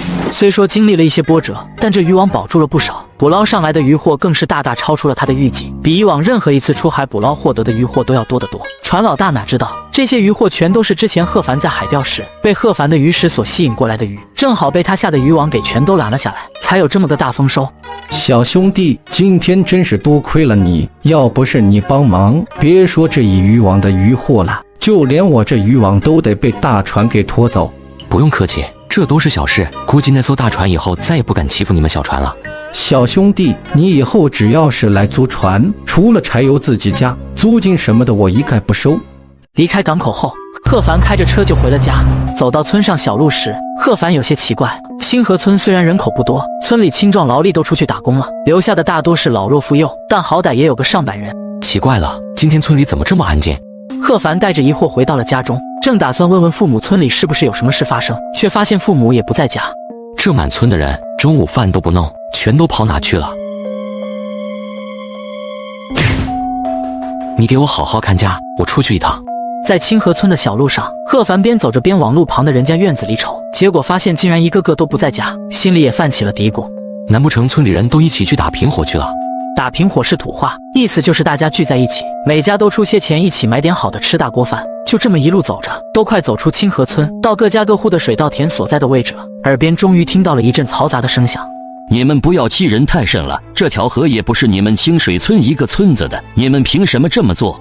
是啊，我们清河村也不是好欺负的，你们清水村别太过分了。现在正是水稻挂穗的时候，没了水，这水稻还怎么结稻米？你们这是不给我们活路啊！大不了大家拼个你死我活，谁都别想好过。你们清河村别血口喷人，我们干什么了？无论我们在清水村的地盘上干什么，你们清河村管得着吗？给我装什么？你们清河村敢跟我们清水村斗，也不瞧瞧就凭你们那110个的破落户，也好意思说拼个你死我活这种话？你们清河村死不死，与我清水村无关。你们的水稻需要水，难道我们清水村的水稻就不要水了？自己都顾不上了，管你们死活！看着气势汹汹的样子，看来事态不小啊。你这孩子不在家老实待着，跑这来干嘛？这随时都可能干起来。咋了？这是咋回事啊？还能咋了？还不是清水村那帮瘪犊子欺负人，把这河给截了，咱村的水稻田都断了水源了。我说，咱们清河村和清水村都是村子挨着村子的邻居，你们清水村不能仗着人多就这么欺负我们清河村了，还要点脸吗？老爹，这清水村的人把河道截断，对他们有什么好处吗？今年下雨少，河里的水位就降低了不少，水稻田里又要水，这水就不够用了。本来也就是大家都减产些的事情，可是这清水村的人为了自己的水稻能够有充足的水源，直接就把河道给截断了。谁说我们人多欺负你们清河村了？我说你们姓贺的可得讲点道理，老子们在自己村方上的地盘干点什么，碍着你们什么事了？你们管得着吗？你们姓李的摆明了要耍无赖了，一条小河贯穿咱们2个村子，你们在上面把河道给截了，还说我们管不着，有本事你们管个试试！怎么不报警？难道就让他们把河道给截了？你二大爷已经报警了，不过估计也没什么用。似乎是为了验证贺卫海的话，远处响起了一阵刺耳的警笛声。冷静冷静，各位乡亲都冷静一下。王所，李可算来了，你看看这完全不像话啊！他们把河道给截断了，我们清河村的人怎么办？老村长，有什么事不能好好商量？大家把锄头先放下。清河村的村民们都是比较老实的，听警察的话，都把锄头暂时先放下了。王所，你可得评评理，他们清水村干的这叫人事吗？老村长，警告你说话可得注意点。什么叫不干人事？您这老胳膊老骨头的，还是别冲大头的好。李朝龙，这次你们清水村过分了，怎么能把河道给截断？这条河是2个村子共同财产，不是你们清水村一个村子的。王所，这你可冤枉我们清水村了。这条河是2个村子的没错，但是我们在我们清水村的地盘上动土，谁也管不着，就算是国家也一样。至于他们清河村的事，管我屁事！李朝龙，我告诉你，你别耍无赖啊，赶紧把河道给疏通了。王所，你要是想做这个主，你得问问我们手上的锄头同不同意。清水村的村民全都提起了手上的锄头，要他们退让是绝对不可能的。王所脑门上立马就冒出了一层细密的冷汗。整个清源县最横的就是清水村，现在清源县的副局就是他们村走出去的。我说清河村的诸位，你们还是该回哪回哪去吧。要我说，还是趁早把你们村水库里的水放出来，说不定能救你们村的水稻。这欺人太甚了！放水库里的水，那可是以备万一的时候村民们救命的水，要是放了就完了。冷静冷静，大家冷静。要不你们把河道打个缺口也行啊，不用全部疏通，总得给人家留条活路啊。活路？我们清水村自家的水稻都快没活路了，还管别人死活？王所，我看你还是不要多管闲事，太把自己当回事。二大爷，我看咱们还是先算了吧，好汉不吃眼前亏，咱们再想别的办法。老村长，今天咱们先回去，要是真闹出什么事来就不好了，咱们再想想别的办法看看。清河村村民心里也都清楚是斗不过清水村的，这就是村子小的悲哀。我就知道这群姓贺的老犊子不敢真动手，不然的话，非得让这些老犊子尝尝苦头。回家的路上，贺卫海一个劲的埋怨贺凡不该瞎掺和。你这小子强出什么头？你能有什么办法？那我也不能看着你们打起来啊，更何况打也没用，咱们肯定吃亏。贺凡之所以有底气让大家全都回去，除了不想打起来清河村这边吃亏，更重要的一点，那就是考虑到自己掌握的那地脉之术。打定了主意，贺凡当即回到稻田，打算先用地脉之术查探一下清水村地下的情况。经过贺凡仔细查探下，竟然发现清水河的上游处竟存在着一个地下暗河的入口。嘿嘿，有办法了！要是我把这暗河入口给挖开，水就会从上游直接流进这条地下暗河中，到时候看你们拿什么灌溉水稻田。而且这条地下暗河的走向恰好就经过清河村的大地下面，清河村处于下游，到时在地下暗河上方土层挖开一个口子，暗河的水就会重新流出来，到时候灌溉水稻什么的根本不是问题。既然你们把河道给截断了，让我们村没水用，那你们自己也尝尝这滋味吧。到了晚上10点多，贺凡看看时间差不多了，就悄悄地出了院门，还不忘带上大黄还有小金。小金，待会你可得给我卖力点，听见没有？不然下次我就把你绑了交给大黄。此时，清水村李朝龙家里灯火通明，屋里围坐了不少清水村的村民。我说什么来着？就清河村的那帮子老胳膊老腿，还想跟我们斗，也不看看自己什么德行。我就算把这河道给堵了，他们又能怎么样？清河村的人倒是不用怕，就是今天怕是把那王所给得罪了，以后见面不好说话。他算什么东西？得罪了就得罪了，害怕他不成？你们忘了我老朱是干嘛的了？对，那家伙算个屁！清河村那帮人就连屁都算不上了。这下把河道堵上了，咱们村里水稻田的用水总算是够了，肯定能有个好收成。要我说，早就该堵上了。往年田里的水就有些不够用，今年没下雨，河道水位都降了不少，谁还有心思管他们清河村的死活？我呸！贺凡带着大黄和小金从清河村的地盘踏入清水村的地域，走了大概几分钟，就来到了地下暗河入口附近。小金，给我挖，给我在这河道下面来来回回挖他娘的几十条隧道，给我挖空。小金当即就从河道旁边往下掘土，只半个小时，这小家伙就在暗河入口的上方来来回回挖了几十条隧道，几乎已经成了中空的状态了。接下来就轮到我了。贺凡扛起锄头走到河道旁边，用力一挥，只见轰隆一声巨响，河道就被砸出一个大窟窿来，河水从此处灌进了地下暗河。这下清水村的那帮王八蛋可就有苦头吃了。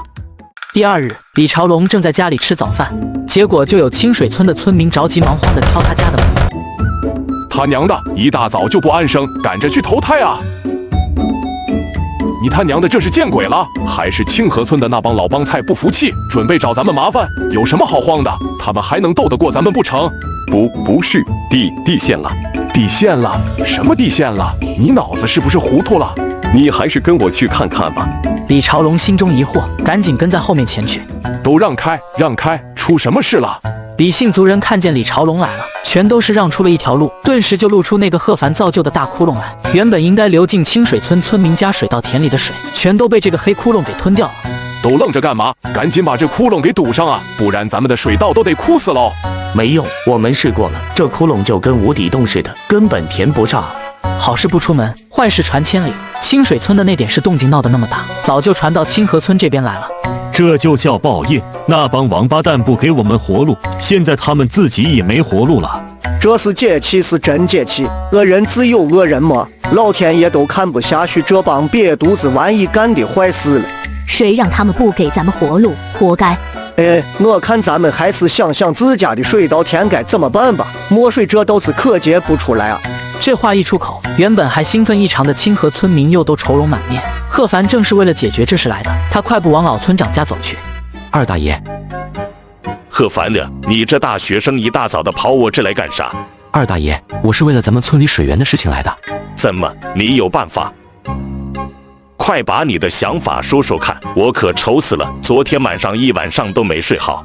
二大爷，我在大学学过地质学，我考察了一下咱们村子，发现这附近有条暗河，要是能挖出来，暗河里的水自然就会流出来了。咱们村子附近有暗河，你能找到在哪吗？二大爷，你看你这说的，我就是学这个的，没问题，包在我身上。好，我这就召集全村的老少爷们一起跟你挖暗河去。老村长立马回屋拿了一个大铜锣出来，出了院门就开始敲了起来。大家伙，快拿上锄头跟我一起，咱们村的水稻田水源有办法了，大家伙快出来！这个棒槌又在胡闹什么呢？贺卫海本身就对贺凡昨天在田坝上出头行为不满，今天看他又站在老村长旁边，明显今天这召集大家伙又跟自家这个臭小子有关，真是够不省心的，千万别整出什么花花肠子。老村长，你敲锣说水源有办法了，到底是怎么回事啊？还让咱们带上锄头，该不会是去刨通河道吧？现在刨河道有什么用？你没听见清水村那边地陷了，河道都没水了，刨通了也没用。大家伙都静一静嘛，我这把老骨头能有什么好办法？还是人家贺凡想出来，他学过那个什么地质学。对，贺凡大学时候学过地质学，他说咱们村子附近有条暗河，只要挖通就能有水。暗河？咱们村子附近有暗河，咋没听说过啊？要是被你知道了还得了？你个文盲当然不知道，人家贺凡是上过大学的，不比你厉害。嘿嘿，也是。大家要是相信我的话，就跟我走，咱们现在就去挖暗河，地里的水稻可等不得了。随后，一群人跟在贺凡后面，浩浩荡荡的就往村里水稻田所在的位置走去。就在这了，挖吧！几十号人挥动着锄头，开始对着那座小山包挖了起来。孩子，这山包里头能挖着暗河吗？二大爷，我都说了打包票，您就放100个心吧。不得不说，几十号人一起干活，速度就是快。很快，小山包的山脚就被挖出一个大坑来。真的有暗河？龟龟，老子一锄头下去挖出条河来。你有那本事，不就出来些力气？要我说，还是人家贺凡厉害，说有暗河就真有。老贺，你可是生了个好儿子啊！那是，你也不看看是谁的种。还是你眼光长远，当年非要供贺凡上大学。一般，跟上学没关系，我娃子天生机灵。那是，咱清河村最有出息的就是贺凡了。很快，村民们就散去了。这谁有了？大家都忙着去自家田里锄田吧。回去的路上，贺凡不经意的一瞥，就看到不远处水田里赵芬然正艰难地挥动着锄头。芬然姐，我来帮你吧。贺凡啊，那就麻烦你了。伯父伯母跑船还没回家，估计还得过些天船这才靠港。接过锄头的时候，不知有意无意，赵芬然细葱般的手指好死不死在贺凡手心划了一下。贺凡猛挥着锄头，掩饰自己的尴尬。水田不大，贺凡现在体质又凶猛，3-2下就把活给干完了。慌张把锄头交还给赵芬然，就想脚底抹油开溜。贺凡弟弟啊，没想到你们读书的孩子身子骨也这么能干啊！着急干啥去啊？不想留下来陪姐姐说说话吗？妈的，我能不能干？你怎么知道？贺凡不敢再多逗留，赵芬然也20好几了，如今看情形是对自己有几分意思，万一被他再撩拨几句，他可扛不住。清河村挖出地下暗河的消息，很快就被清水村村民给知道了。这下清水村的村民们傻眼了，咱们村的河水被那大窟窿给通了，他们清河村却挖出一条河来，难不成还真是天意？天意个屁！我总觉着这里面透着蹊跷，哪有这么巧的事？这不会是清河村那帮软脚虾搞的鬼吧？管他娘的蹊跷不蹊跷，奇怪不奇怪，老子就是把这件事栽在清河村那帮老帮菜的头上，又能怎么样？他们不是挖出了条河吗？那也得让我们用。走，找清河村的说道去。一行人就在李朝龙的带领下，扛着锄头又往清河村气势汹汹赶去。两拨人再次在田坝上扛着锄头对峙起来。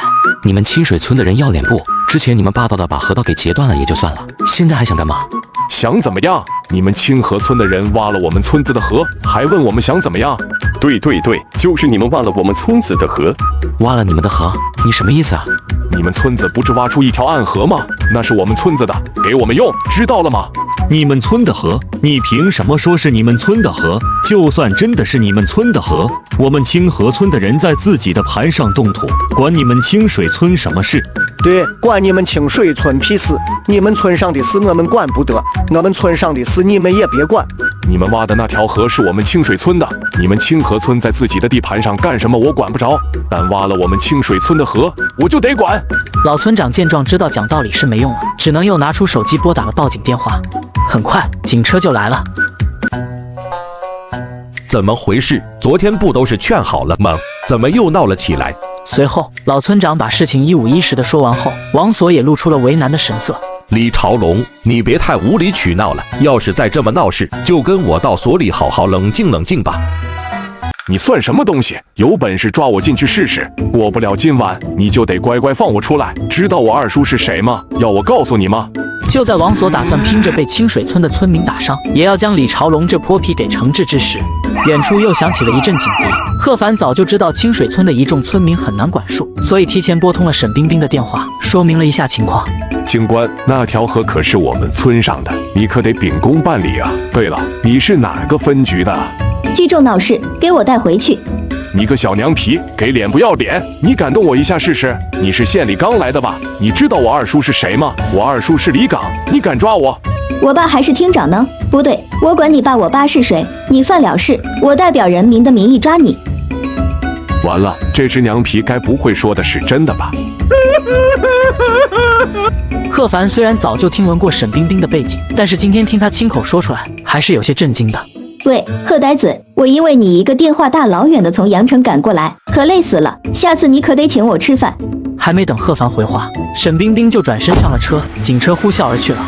贺凡能跟这种人有交情，看样子关系还不错，真是有出息啊。很快，被沈冰冰带走的李朝龙等清水村村民全部被依法审理。李宇现在整天忙得见不到人。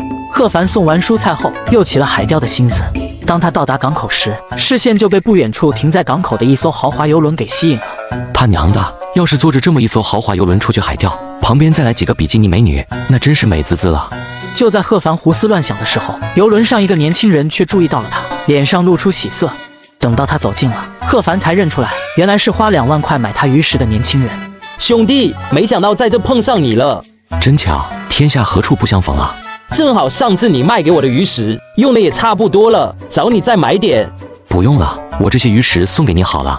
兄弟，你这么豪爽，我也不能小气。走，咱们吃饭去，就去青海轩。反正也到了吃饭的时间，就当是给李宇照顾生意吧。港口离青海轩也不远，贺凡就跟着这年轻人聊着天，一路往青海轩走去。路上，两个人互相简单了解了一下，贺凡才知道眼前这年轻人叫林果，跟自己还是同一年出生的。你们这的时蔬食锦来1份，那个进口的澳洲龙虾2只，鲍鱼也来2头吧。林果的热情也让贺凡对他好感上升。没多久，服务生将点的菜都上齐了。兄弟，快尝尝这道时蔬食锦，绝对是羊城一绝，就算是在京城魔都，都吃不到这么好吃的菜。说完，还没等贺凡动筷子，林果就抢先开吃起来。可惜这道时蔬食锦青海轩每桌只供应1份，每次来都不能大快朵颐。再上1份时蔬食锦。好的，贺先生。兄弟，这时蔬食锦可不是有钱就能多点的，你什么来头啊？我哪有什么来头，只不过跟老板有点交情罢了。林果听着贺凡这么说才释然。吃完这2盘时蔬食锦后，林果脸上竟是露出了愁容。怎么了？遇到什么问题？兄弟，其实我家是做酒店的，这次我老爹让我跑到羊城来，就是打算在这开家连锁酒店。只不过这青海轩有这么一道时蔬食锦在，我家这酒店恐怕是开不起来了，回家又得挨老头子骂喽。你说我能不愁吗？你家是开酒店的，啥名字啊？格尔顿。贺凡有些瞠目结舌，格尔顿可是国内一流的酒店品牌，旗下有不少5星级的酒店。要是能和格尔顿酒店达成合作的话，我的蔬菜种植规模就能一下子扩大了。老爷子本来就说我不学无术，整天吃喝玩乐，好不容易交给我办件事还办不成，这下我算是完球喽，回去少不得一通训。不过要说这也没办法，青海轩这道时蔬食锦实在是好吃，要是我也选择天天来这里吃。要是你们格尔顿也能有这时蔬食锦的食材，不就行了吗？是啊，我这个猪脑子，我怎么没想到？可是我到哪去找这种这么高品质的食材啊？难不成找青海轩问，人家会告诉你才有鬼？我要是说青海轩这道时蔬食锦的食材全是我提供的呢？什么？兄弟，你开玩笑的吧？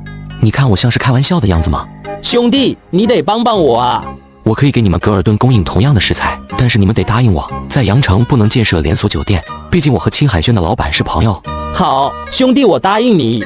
吃完了饭，两人也算皆大欢喜了。贺凡想了想，还是跑到了李宇的办公室。怎么了？你不是在和朋友吃饭哟？你知道和我吃饭的人是谁吗？谁啊？这么神神秘秘的？格尔顿酒店的太子爷。格尔顿打算在羊城建设一家连锁酒店，我和他商量了一下食材供应的问题。听到贺凡的回答，李宇脸色一下子就变得有些发白了。格尔顿他自然是知道的，要是也在羊城插一脚，加上贺凡的食材供应，恐怕自己的青海轩处境就不妙了。我们已经达成了初步的合作意向。难道他不在乎我的感受吗？贺凡见李宇渲然欲泣，一下子就慌了，根本没心思逗他了。放心，羊城不会出现格尔顿的酒店，这是我和他们的协议。这话一出，李宇就呆住了。只要格尔顿酒店不出现在羊城，那么青海轩就会高枕无忧。原来他还是会为我考虑的。你这个坏人，就知道逗弄我，看我不打死你！你这个坏人可真不老实！你干嘛？快放开我！就在贺凡准备下一步时，好死不死，办公室的门被人敲响了。进来。李总，这份文件需要您签字。好，拿过来吧。出了李宇的办公室，贺凡深吸了一口气，才把心绪给平复下来。就差一点啊！等走出青海轩，他发现林果正在青海轩门口等着自己。贺凡这才想起来，还要去采摘些蔬菜让林果带走。真是色迷心窍了，差点忘了正事。咱们走吧。贺凡带着林果上了自己那辆二手车，两个人一路颠簸到了清河村。下了车后，贺凡带着林果直奔后山上的菜地而去。兄弟，就凭你这么小点的菜地规模，恐怕要供应我们格尔顿的用量，有点悬啊。规模我随时都可以扩大，这个你不用担心。等你把蔬菜给你老爹送过去，我立马就开始着手扩大规模。贺凡摘菜技术那就一个简单粗暴，看得林果一阵心揪。这也太暴力了吧！很快，贺贺凡薅下来的蔬菜就装了满满一大袋。兄弟，麻烦你开车送我去羊城机场，我已经订了最近回京城的航班，晚了就赶不上了。贺凡看着林果急切的样子，带着林果和一袋蔬菜就下了山，发动神车，把林果送到了羊城机场。经过3-4个小时的航程，飞机稳稳地降落在京城机场。早有格尔顿酒店的人得到了林果的通知，在机场接机口候着了。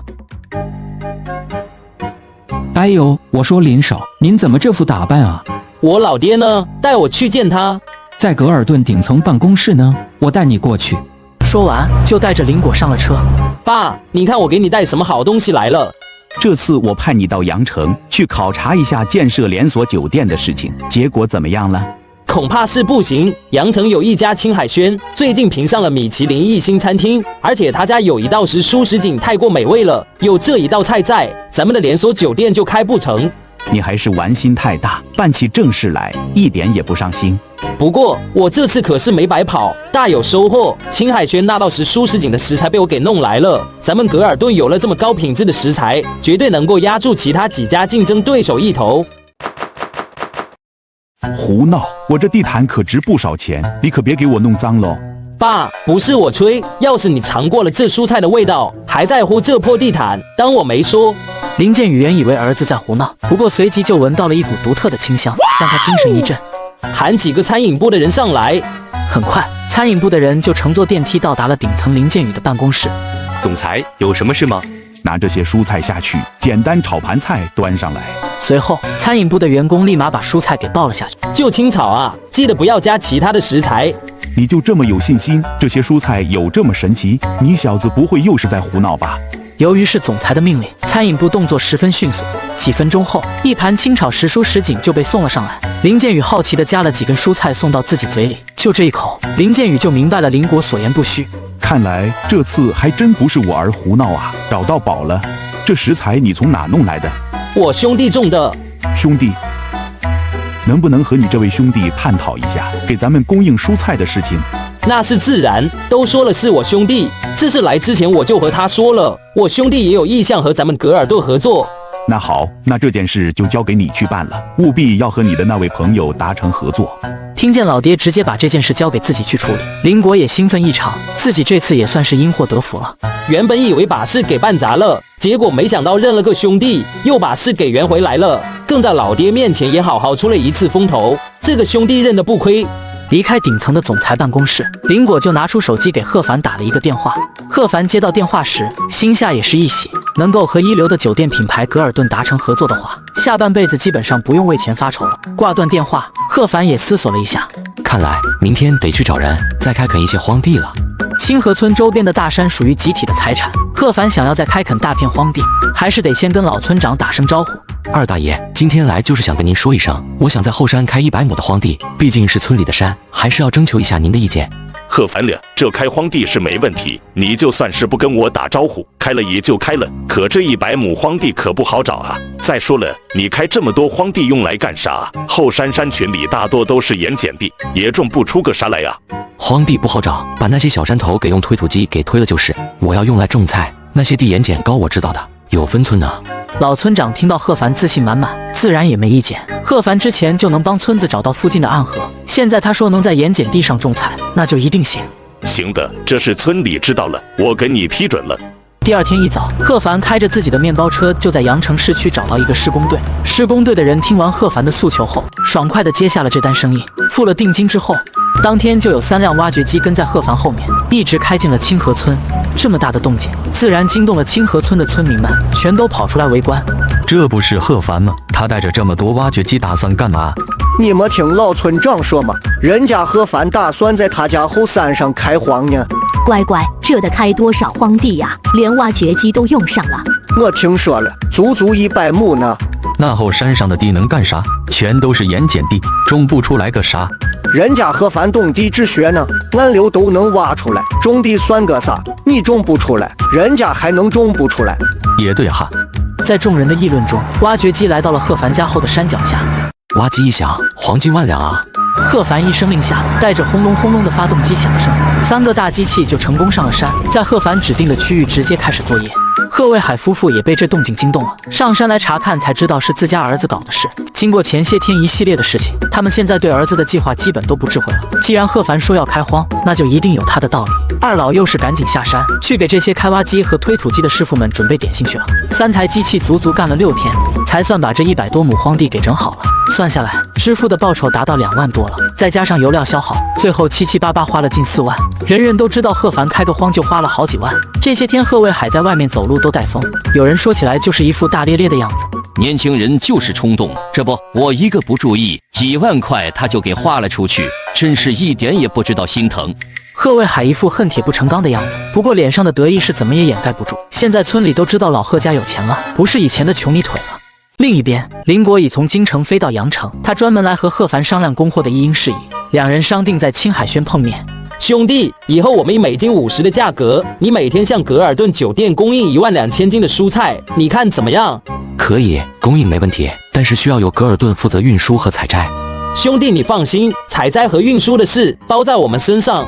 1斤50，一天12000斤，一天就是60万，一个月就是将近2000万，一年轻松2个小目标啊！说起来，还要多亏了龙鳞这个好宝贝啊！挖掘机和推土机全部撤走之后，贺凡和老爹老妈也都扛着锄头上了山，还有一个苦逼的林果也被贺凡抓了壮丁。林果是被贺凡忽悠着来的，什么乡野风光、山林之趣之类的，林果从小娇生惯养，哪里体验过这种生活啊？被忽悠着就上了贺凡的车。兄弟，说好的乡野风光、山林之趣呢？本来是有的，被推土机一推全推平了。忙了大概1上午，陇菜畦的活也干了10多亩，全干完至少得2天。快到正午了，贺凡才想起午饭的事。老爹老妈，今天咱们午饭怎么解决啊？干脆就在这山上弄了，省得下山麻烦，下午接着干，还能节省点时间。那我去附近山上打点野味过来，也好给咱们的林大少爷补力气。打猎，带上我，带上我，我也要去打猎。贺凡带着兴致勃勃的林果就钻进了附近的山林，按照经验仔细搜寻着野生动物的踪迹。大概逛了10几分钟林子后，终于被贺凡发现了一处斑鸠出没过的痕迹。就是这里了，到附近找点树枝来，要有弹性的那种。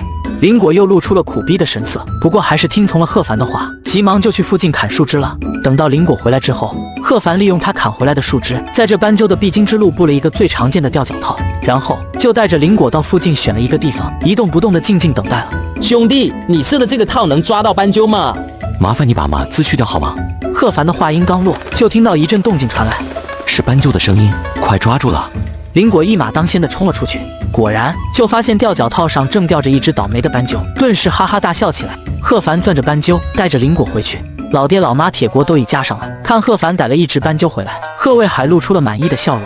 中午餐食不错啊，赶紧去收拾斑鸠去了。贺凡接替了老爹烧火的工作，铁锅里已经在翻炒自家菜地里摘来的蔬菜了，再加上待会那只斑鸠，足够4个人的一顿午餐了。不过火烧着烧着，贺凡就发现了一个大问题。妈，饭咋办啊？我们跟你芬然姐说了，让她帮我们焖一锅饭，待会送上来。赵芬然，不知道为什么，贺凡一听这个名字，心神就是一荡。几人忙了3天，终于把这100多亩菜地整理完了。不过在播种之前，还有一项工作要进行，那就是菜园防护。贺凡又跑到老村长家，打算请全村人干活，自己一个小辈不好开口，让老村长出面是最好的。孩子，你这次来是不是有什么事我老头子能出力的？你尽管说，能帮的我老头子一定帮。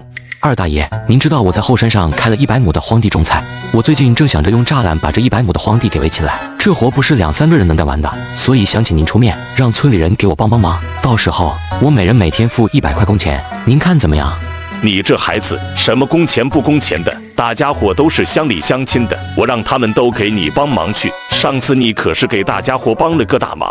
那不一样，哪有让大家伙白干活的道理？再说了，现在我也不差这些钱，就按我说的吧，100块工钱也不算多，算我的一点心意。老村长也就点了点头，100块确实对乡下人家来说也不少了。山沟赚钱不容易，帮着边边栅栏一天就有100块拿，挺不错了。姐，待会我就挨家挨户的去通知，让那些闲着的都去帮忙。二大爷，那就劳烦您了。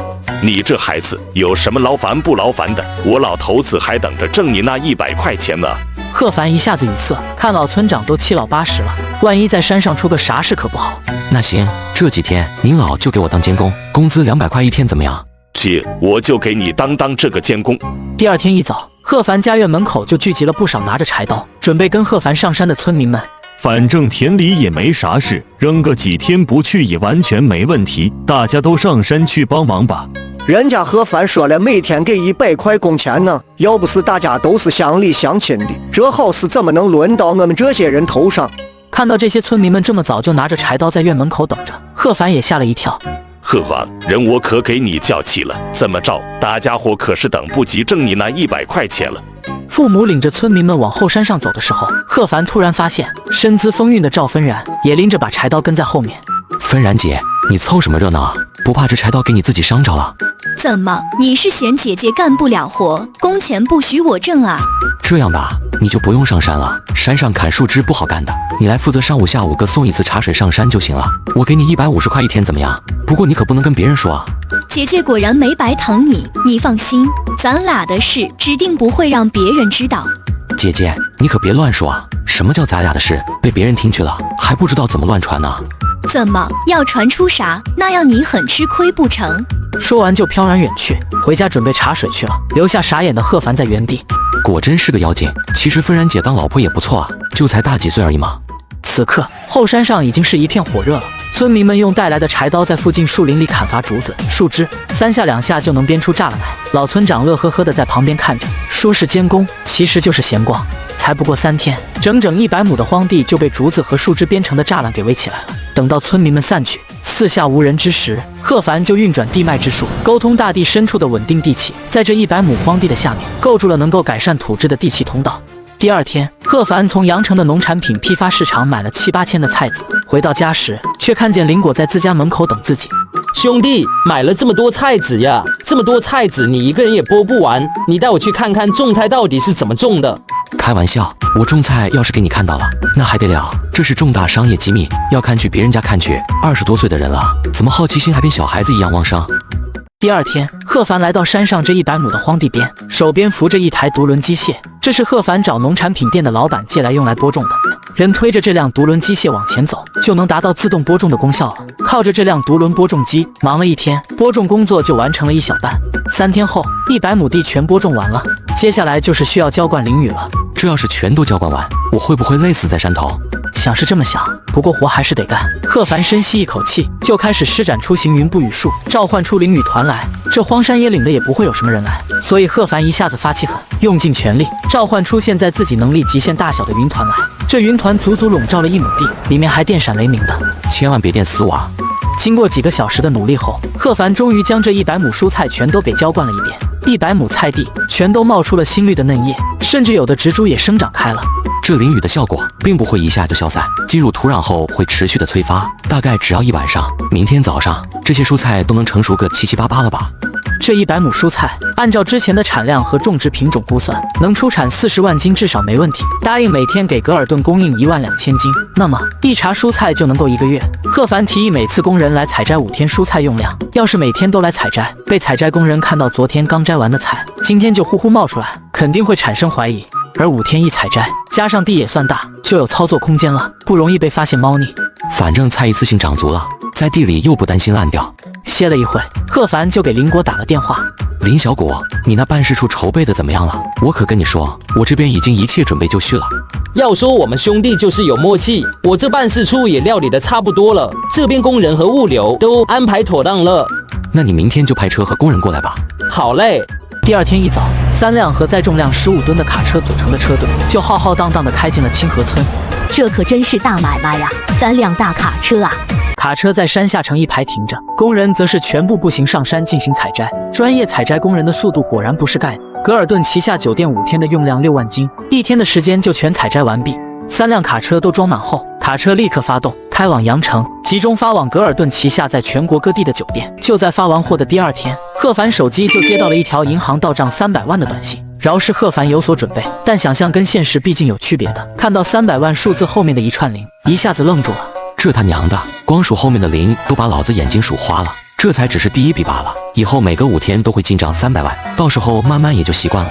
和贺凡同样兴奋的还有林果，看着这第一批高品质蔬菜陆续发往全国各地自家旗下的酒店，心想这可算是让他办成了一件大事了。等处理好物流事宜后，林果立马就打了电话和自己老爹通报了一声。林建宇听到这个消息后也很欣慰，随后立即给旗下各个酒店的负责人开会，要求他们要对这批食材重视起来。旗下的各个酒店负责人在收到物流发过来蔬菜食材后，立即就推出了新的菜单，将这道时蔬什锦放在了菜单的第一页，作为主推菜品。京城格尔顿酒店门口的侍应生正聚精会神地盯着酒店的大门口，突然，一辆劳斯莱斯稳稳停在酒店门口。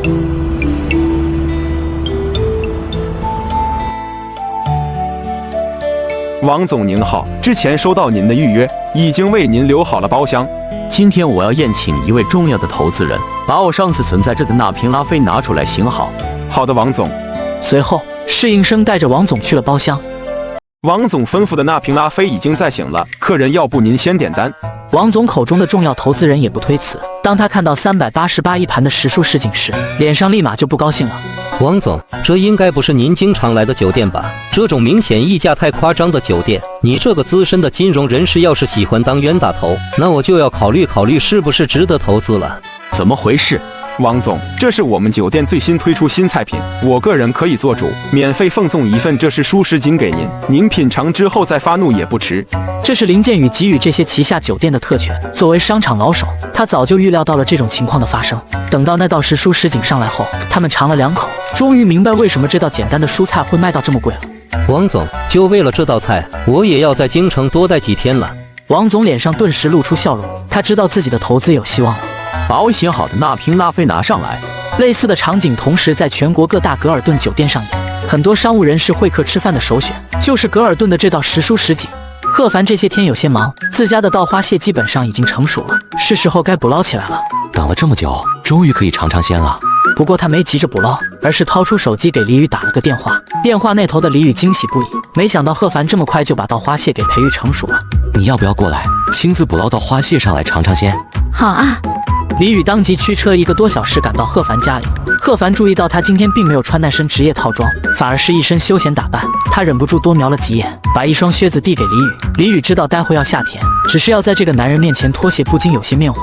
一路，李宇被道路两边的山野景象所吸引，只是脚上的靴子似乎有些大，好几次都险些摔倒。贺凡停下了脚步，伸出一只手，示意李宇扯住自己，免得摔跤。李宇俏脸一阵红霞掠过，随即直接挽住了贺凡伸出来的那只手，两个人就这样别别扭扭地来到贺凡家的稻田边上。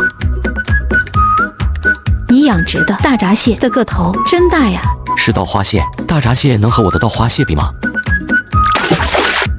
还愣着干嘛？赶紧下来啊！我怕。下来，我接住你。李宇把脚踩在贺凡的肩膀上，一不小心，整个人撞进了贺凡的怀里。贺凡连忙就是双手环抱，抱住了李宇。还不把我放下来！坏人，处处占我便宜！在水稻田里站稳后，李宇弯腰伸手去捉在水面上游荡的稻花蟹，把手上的蟹放进背篓后，又弯腰继续。很快，背篓里就装了不少张牙舞爪的稻花蟹。回程的路上，没等贺凡伸出手，李宇就主动挽住他的手臂，神色自然，只不过俏脸微微浮现的红霞出卖了内心。回到家后，贺凡将螃蟹交给老妈烹饪，大概蒸了20分钟左右，一碗鲜美的螃蟹就被端上了桌子。李宇仔细地分离好一只稻花蟹后，乖巧地送到了贺卫海夫妇面前。叔叔阿姨，你们先吃。贺卫海夫妇连忙道谢，老脸都露出了欣慰的笑容，越看李宇越觉得中意。李宇也一口气吃完一整只大闸蟹之后，就知道青海轩可以推出新菜品了，看向贺凡的眼神也越发好奇起来。贺凡身上的奇异之处实在太多了。当天下午，李宇就和贺凡敲定了这道花蟹的供货合同。青海轩大概每天只需要100只，一只稻花蟹150块，又是4万5的收入。这消化速度不行啊！这样算来，青海轩每月也就只能消化3000只左右。就算供应1个月后，水田里还能剩9000只。之后我还打算扩大再生产力。不过还有格尔顿这个大头啊！只要将林果叫来一场这道花蟹的美味，达成合作绝对没问题。回到青海轩后，李宇立马吩咐老钱重做一份新菜单。一听要推新菜品，老钱就兴奋异常。上次推出的这道时蔬什锦，可让青海轩直接成为米其林1星餐厅。显然新菜品也不会是什么普通菜色。很快，新菜品稻花蟹就被端上了顾客的桌上。怪不得叫做稻花蟹，原来是这个原因。难不成真是在稻田里培育出来的？不管怎么样，至少这香味够独特，就是不知道味道如何。随即，两人几乎是狼吞虎咽般一般，将一只稻花蟹连蟹壳都差点给嚼碎了吞下去。有了这稻花蟹，还去别的地方吃什么蟹啊？简直就是蟹中之王啊！再来一只稻花蟹。一时间，青海轩盗花蟹的名头在阳城可以说是无人不知无人不晓了。很快，盗花蟹火了的消息就传到了邻国耳中。兄弟，我说你可不道义，快说，青海轩的盗花蟹是不是你供应的？没错。我说兄弟，你可不能重色轻友忘了我啊！这盗花蟹的供应，你不会不想着兄弟我吧？行吧，本来打算自己留着过年吃呢。我就知道兄弟你仗义，不说了，我马上去你家，这种好东西我得多吃几只。挂断电话没多久，院子外就传来一阵汽车的声响。快，兄弟带我去看看盗花蟹。贺凡带着邻国跑到自家的水稻田，足足捉了10只盗花蟹上来，两个人才心满意足的回了。10只盗花蟹被送上笼屉，然后就是大伙伺候。两个人一人抱着5只盗花蟹，在桌上大吃特吃。两人边吃大闸蟹，就边把供货的合同细节给谈得差不多了。贺凡以每只盗花蟹200块的价格，给格尔顿旗下的酒店供应、运输以及捕捞，依旧是由格尔顿来负责。兄弟，那就这么说定了，你这个兄弟真没白交。盗花蟹供应到格尔顿旗下的各个酒店后，使得格尔顿在菜品方面有了3大招牌。第一道是实蔬什锦了，第二道是这道花蟹，第3道则是邻国发明的。他让后厨将分离出来的蟹壳用来熬汤，没想到熬出来的汤味道鲜香浓郁。一时间，只要是到格尔顿去吃蟹的食客，都会顺带点一份蟹壳浓汤。京城格尔顿酒店总部，林建宇正仔细地查阅着各个酒店送上来的财务报表。老爹，你急匆匆的把我叫回来，什么事啊？阳城办事处那边可忙着呢，离不开我。你小子以为我不知道？你在阳城整天就是到处瞎逛，具体的事都交给下面的人去办的，还离不开你。我看你是想出去潇洒吧？不过最近这2件事你办得不错，你觉得贺凡这个人怎么样？好啊，够仗义。蔬菜和盗花蟹这些货源，我一提他就爽快的答应了，价格随我报，根本没还价。老爹，你可是知道我兄弟这些食材奇货可居，绝对能卖到更高。林建宇听了邻国的话，也微微点了点头。我打算从自己股份中划出5%，大概相当于集团总体股份的3%，送给你这位兄弟，你看怎么样？我们格尔顿市值可是几百亿，这3%也有上亿呢，而且还会不断的升值。不过随即邻国就反应过来，自家老爹这是想把贺凡和自家酒店牢牢绑在一起。老爹就是老爹，还真是有魄力啊。那这事你和贺凡说一下，征求一下他的意见吧。好嘞，白送的他怎么可能不要啊？邻国兴冲冲走出了总裁办公室，打算去通知贺凡了。舍得，有舍才有得，为了果儿才3%罢了。只要牢牢地掌握着这2种食材，其他那几家就别想和格尔顿争雄。第二天，邻国就把老爸要送贺凡股份的事告诉了他。什么3%的股权？怎么回事？你小子应该没有这么大的权限吧？我当然没有这么大的权利了，但我老爹有啊，这事是我老爹拍板的。这邻国的老爹真够舍得下血本的。虽说3%的股权价值上亿，但贺凡发现内心竟然毫无波动，主要是这份盛情难拒。行，那我就收下这份大礼了。就在贺凡得知消息的第2天，上市酒店品牌格尔顿发布了一则股权变更公告。格尔顿最大的股东林建宇将名下3%的股权转给一个叫贺凡的人。这个贺凡是谁啊？管他呢，反正不管咱们这些小股民的事。该不会是格尔顿总裁流落在外的私生子吧？所以给他点补偿。林果在听到这些流言的时候，脸都绿了。这个小插曲过后，贺凡的生活又回归到了正轨来，每天就是到山上播撒一下淋雨，然后再去自家的水稻田里。至于青海轩，自然是每天雷打不动要去的，毕竟那可有着大美人在等着他。想着李宇那以洗衣琛的模样，还有平时隐藏在职业套装下面不显山露水的傲人身材，贺凡心里就跟猫爪子挠了一样。那天在办公室里，要不是那个不识趣的侍应生坏事，说不定我就能够。嘿嘿，贺凡心下火热，打定主意待会送完货，怎么着也得去调戏调戏这位李大美女。李大美女，我来了。你这么油嘴滑舌的，也不知道我姐姐怎么就看上你了。阿月，你说什么呢？你再不正经的话，那就别在我办公室影响我了。我这哪叫油嘴滑舌，我这是阐述事实。难道你觉得你姐姐不漂亮吗？李月陡然想起自己这次跑来的目的，脸上立马露出一副楚楚可怜的小表情。贺凡哥哥，帮我去参加花王大赛吧。花王大赛不帮，我干嘛要帮你？你别急着拒绝啊！花王大赛可是全国性的大赛事，到时候全国的花艺大师都会来参加，多有意义的事啊！你培育的那些变异鲜花，绝对能大放异彩，你干嘛不去啊？看着李月急呼呼的样子，贺凡心里就是一阵坏笑，这李月明明就是想求着自己帮他去参加这什么花王大赛，还一个劲的忽悠。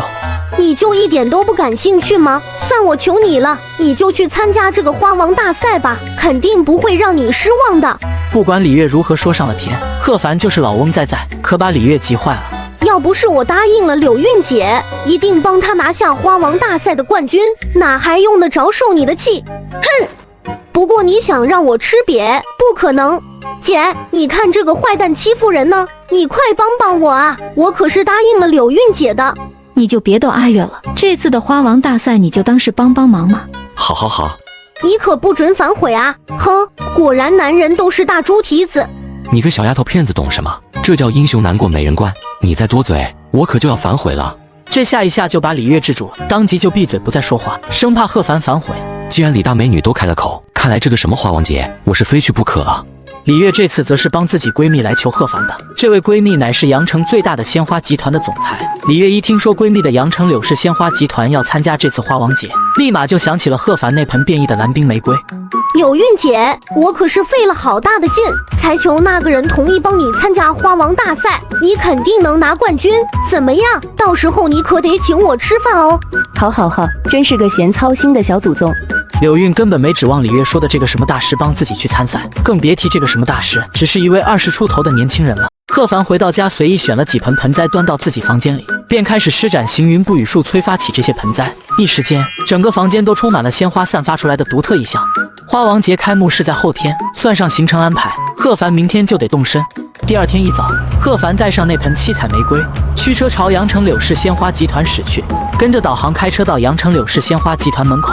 贺凡下车后，瞬间被公司门口来往的货车给惊诧到了。果然是阳城最大的鲜花公司，没这种规模也说不过去。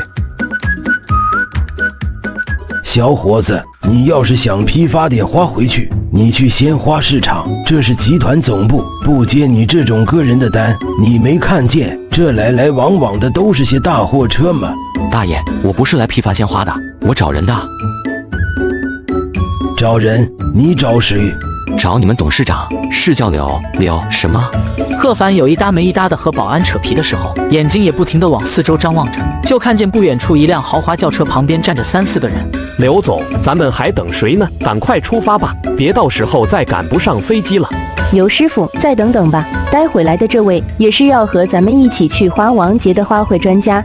找我们董事长，那我更不能放你进去了。我说小伙子，你可别跟我闹着玩了，赶紧走吧，别在这堵着门口了。大爷，我真是来找你们那个叫柳什么的董事长的。我跟你说，快点走！你这小子怎么一根筋听不懂你大爷说的话？扯谎也得打个草稿吧？你连我们董事长叫啥都不知道，就敢跑这来忽悠你大爷？保安的声音一大起来，立刻就把那边豪华轿车边上的众人注意力给吸引了过来。董事长，你怎么来了？这小子死气白咧的，就是不走，说是来找您的。可是我一问他，连您名字都不知道叫什么，我这就赶他走。柳韵扫了一眼面前这位穿着朴素正上下打量自己的青年，心下就是一动。你是贺凡，跟我来吧，就差你了，咱们该出发了。这次花王节的举办地点在魔都，一行人是要先坐车前往机场，然后再搭乘航班前往。航班降落后，就在众人走出机场，打算前往预定酒店的时候，接机的小姑娘面色犹豫，似乎有些欲言又止。出什么事了？支支吾吾的。董事长，由于临时加了一个人，而戈尔顿那边房间已经客满了，所以这有什么为难的？要我说，某些人去了花王节也没什么作用，还不如识相点，自己打道回府算了。刘师傅，不要再说了，贺先生怎么着也是我请来的人，哪有半途而返的道理？其实只是多了一个人，挤一挤也就是了。你们不用管我了，我自己想办法解决就行了。这魔都花卉节场地附近大大小小的酒店基本上都被订满了，要想找到住的地方，除非打车去城区外边，或是黑旅社。哼，年轻人没见本事，嘴上倒是说的厉害。要我看，咱们就如他的愿吧，让他自己想办法去，也省得咱们在这耽搁。我还急着去照看我那猪宝贝呢。刘总，我看大家也别在这耗下去了，就按我说的吧。住的地方我自己有办法的，不过还要麻烦你们捎上我一起去戈尔顿。先生您好，有什么能为您服务的？你们酒店还有房间吗？